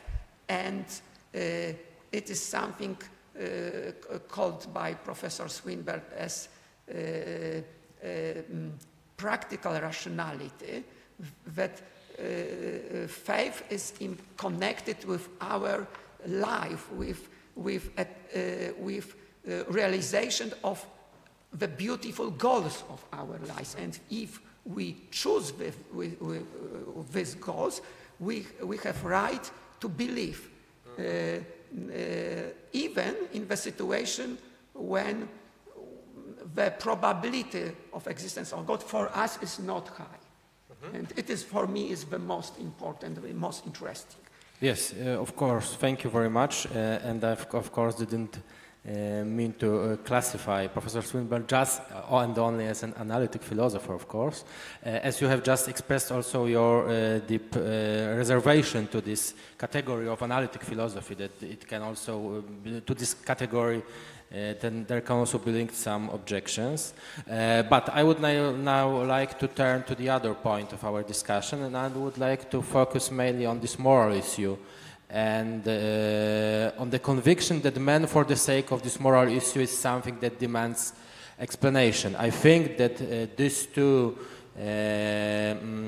opinions were strongly present in the argumentation of our three lecturers. I also think that we can see, of course, this in Professor Swinburne's argument, especially in the fourth part of this argument, because we see this explanation demanding fact of man's existence in the world as a conscious being clearly in this, of course, fourth part of Professor Swinburne's argument in favor of the thesis of the rationality of belief in God. But, and now I would like to focus on this question, what if this belief in some particularity of the human condition is rejected, which after all is often the case nowadays? Isn't it the case that, although we also find three other arguments in this argumentation itself, two of which are unrelated to the human condition directly, the position taken by Professor Swinburne is somehow dependent on the basic anthropological intuition, according to which human existence in the world is somehow distinguished from how the outside world exists. And it is also a kind of an objection, and I would like Professor Swinburne to ask you to deal with this objection, because we, of course, as we know from the contemporary philosophy, we can, of course, reject this conviction according to which we should some exceptional character, we should link some exceptional character to the human condition and to something that constitutes humanity. Is that for me? Yes, yes, of course. I'm sorry, I didn't quite catch all this. What was the, perhaps it's my hearing or something, but what's the central point, the one you mentioned at the end? Why should we think we are that important for, as evidence for God? Mm-hmm. No, I'm just wondering whether, how to do... Can you move the microphone a bit away from you? Of course. I'm just wondering how to deal with some objections which are formulated nowadays, and which are objections that try to point out that the position of humanity, the position of man in the world is nothing that demands explanation. It is just a rational animal and nothing more. And the fact that we are conscious beings doesn't constitute the fact that is something that we should explain in a specific way, yes? Yes. Mm-hmm. Well, I am not wishing to deny anything that the natural selection thesis advocates. Sure, our bodies are, that is to say, the product of a natural evolutionary process. But the question just goes back further. Why the natural evolutionary process? Well, because of the laws of physics and because of the way the world started. But then, of course, the question is, why were these the laws of physics, and why did the world start this way? And so you go back and back. This doesn't alter the issue, the fact that, Aquinas posed the question, makes the point in the Summa contra Gentiles, saying there's an article in that saying humans find it difficult to understand why something can both arise from a primary cause and from a secondary cause. And he explains that that is the case if the primary cause is the cause of the secondary cause. So I don't see any problem there. But I do see a problem in supposing that evolution can explain, though it may be able to do so, the existence of there being conscious beings. There might be some laws that I suggested there would have to be I won't give my reason now, but I have given them elsewhere. There'd have to be an immense set of such laws in order to do it. But what it can't explain is why the laws which produce a person, which has certain thoughts and feelings and so on, that it can explain everything in that in terms of what's going on in my brain, but it can't explain why me occurs. That is to say, as far as it's concerned, the laws of evolution might just have produced a being which has all the same mental properties and all the same, etc., as I do. but it can't explain why it's me rather than anybody else that occurs. I pressed this point rather in a very recent book called Are We Bodies or Souls? And I think that's rather crucial. There is an issue here, a big issue, and the only two possible answers to this are it's a pure matter of chance that I've occurred, rather than an infinite number, or that God is responsible for this. So that is what science can't explain. Otherwise, science can explain everything, but then God is needed to explain science. So I think to explain the occurrence of us, he has to intervene in the setup. Okay, so thank you very much for this answer. And now I would like to ask, to address two more questions to Professor Wojtysiak and Professor Binkiewicz. And after that, I think that we will have a very short time, yes? It would be a very brief discussion with our audience, but if you want to ask any more question, of course, after these two questions, you can do it if you wish to do it.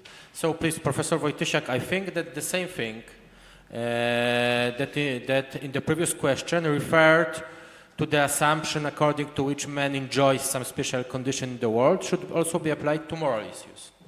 From the history of philosophy of the last 150 years, at least, we are familiar with various strategies and tactics aimed at undermining classical notions about good and evil, and through this, invalidating the problematic expressed in the language of traditional moral concepts. Of course, we can mention the name of Nietzsche and his genealogy of morals, which links the origin of the teachings on good and evil to the category of resentment.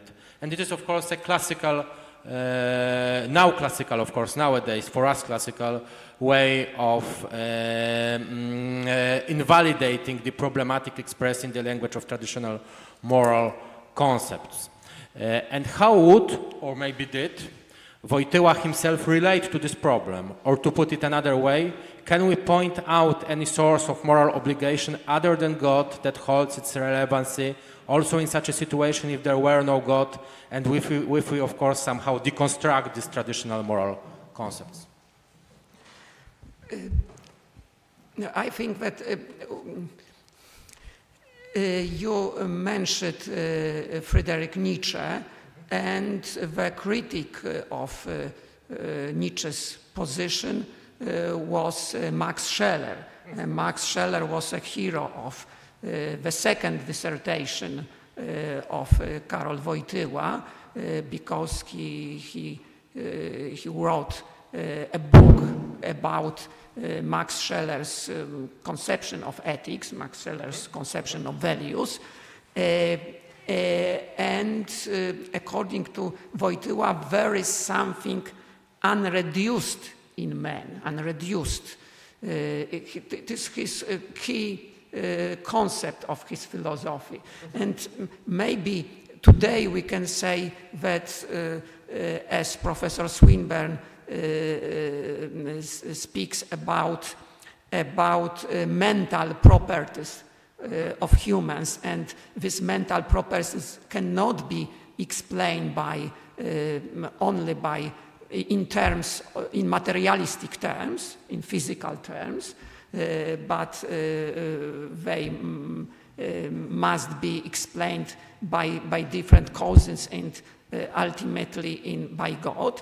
And the same is in Wojtyła, but he was discussing not problem of the mental properties, but problem of the phenomenon of morality, that the situation that you feel the obligation cannot be reduced to any factors. It is the first situation is obvious for us, and we must analyze the situation. It is his position. And he also discussed so-called independent ethics. Independent ethics was invented by Tadeusz Kotarbiński. He was a famous Polish atheist, and he would like to invent the ethics without God. and without religious obligations. And the position of Wojtyła was that it is very interesting ethics, but first Kotarbiński took all obligation from Gospels, and it is crypto-religious ethics, without one obligation towards God. And without this obligation, ethics will be poorer. And if we have poorer ethics, people will be morally poorer too. The last question to Professor Binkiewicz. I would like to ask the similar question, of course. What if this upward striving of man, evident in his need for truth and goodness, is ultimately directed into the void? After all, we cannot conclude from the fact that man is somehow directed toward transcendence, that this transcendence exists. As Father made it clear, it only and at most indicates the probability of this fulfillment, not its certainty. What status, then, should we give to this belief that our pursuit of goodness and truth is going to be met by something indeed, something transcendent? If we recognize this as a belief and not merely a pious wish, then what do we rely on? How do you see it? Yeah, thank you. I will answer in a slightly perverse way. If all this is not true, then paraphrasing the St. Paul Apostle words, I can say that we are the most pitiable creatures over the world, because we desire something what doesn't exist. But do we have really better arguments, more probable arguments, more justified arguments, which are not entangled in more problems even than the thesis about the existence of the God? For example, the identity theory between mind and body, I think, has more problems and produces more problems than theory that there exists immaterial soul. The same situation is in the double aspect idea, presented by John Searle and by Thomas Nagel. Yeah? So they cannot explain these emergent features. They only maintain that they must be built on the matter, on the brain. But there's no coming good solution for these ideas. Yeah? And it doesn't seem to me that these mentioned desires are only or merely the evaluating psychology, on the possibility to reasoning and the possibility to willing are only expressions of the brain. So I really didn't meet the better solution. I think that we have no time now, but I think that we can find a lot of arguments for this existing of this immaterial factor on this, like Professor Wojtysiak said, on this mental properties. Okay, thank you very much for your answers. And I think, do we have more time, Marta? I think that we have 5 minutes. So if we have 5 minutes, I would like to ask you to ask your questions if you have some, or to just take part in our discussion, because you don't have only to ask a question, but you of course can share with us your opinion. So please.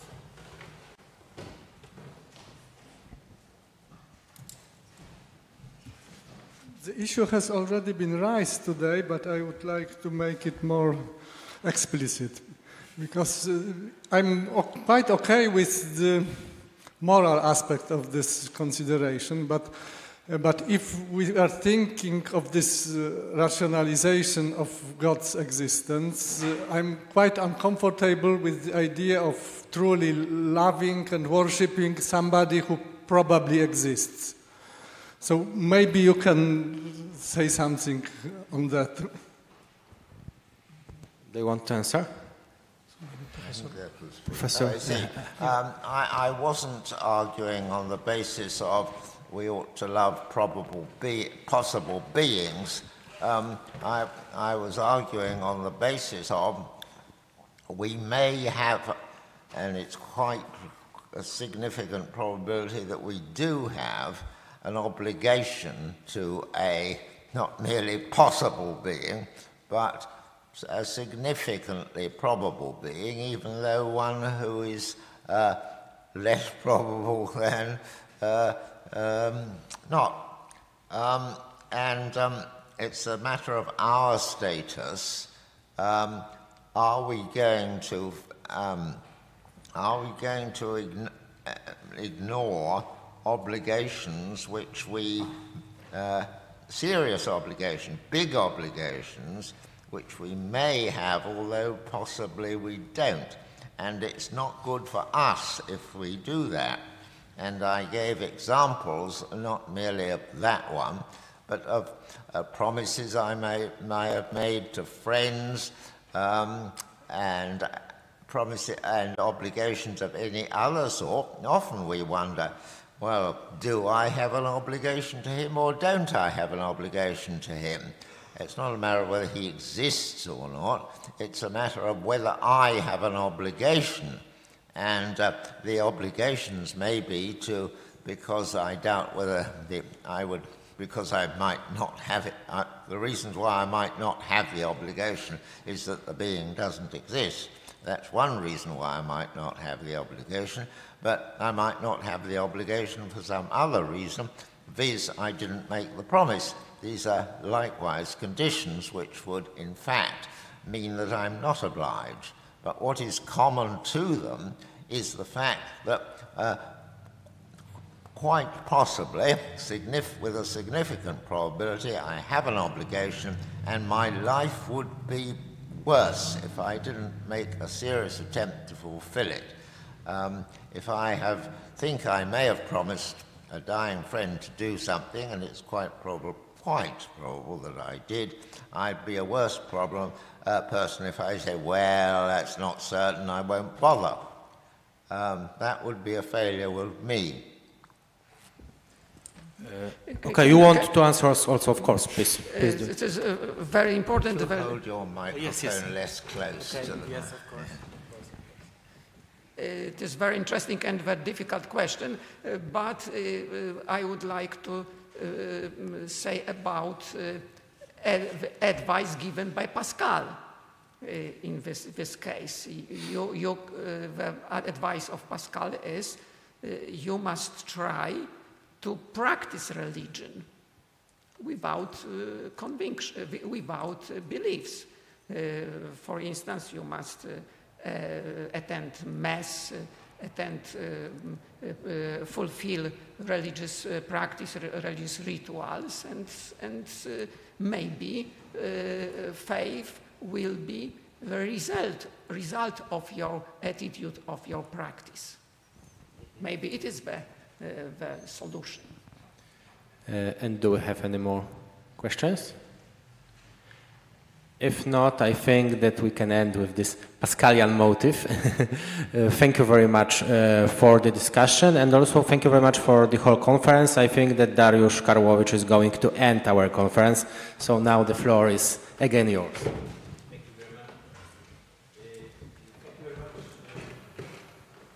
To all our speakers and guests for this wonderful evening. It was an honor to have you with us. Thank you very much to our audience present here at the Angelicum and of listeners online.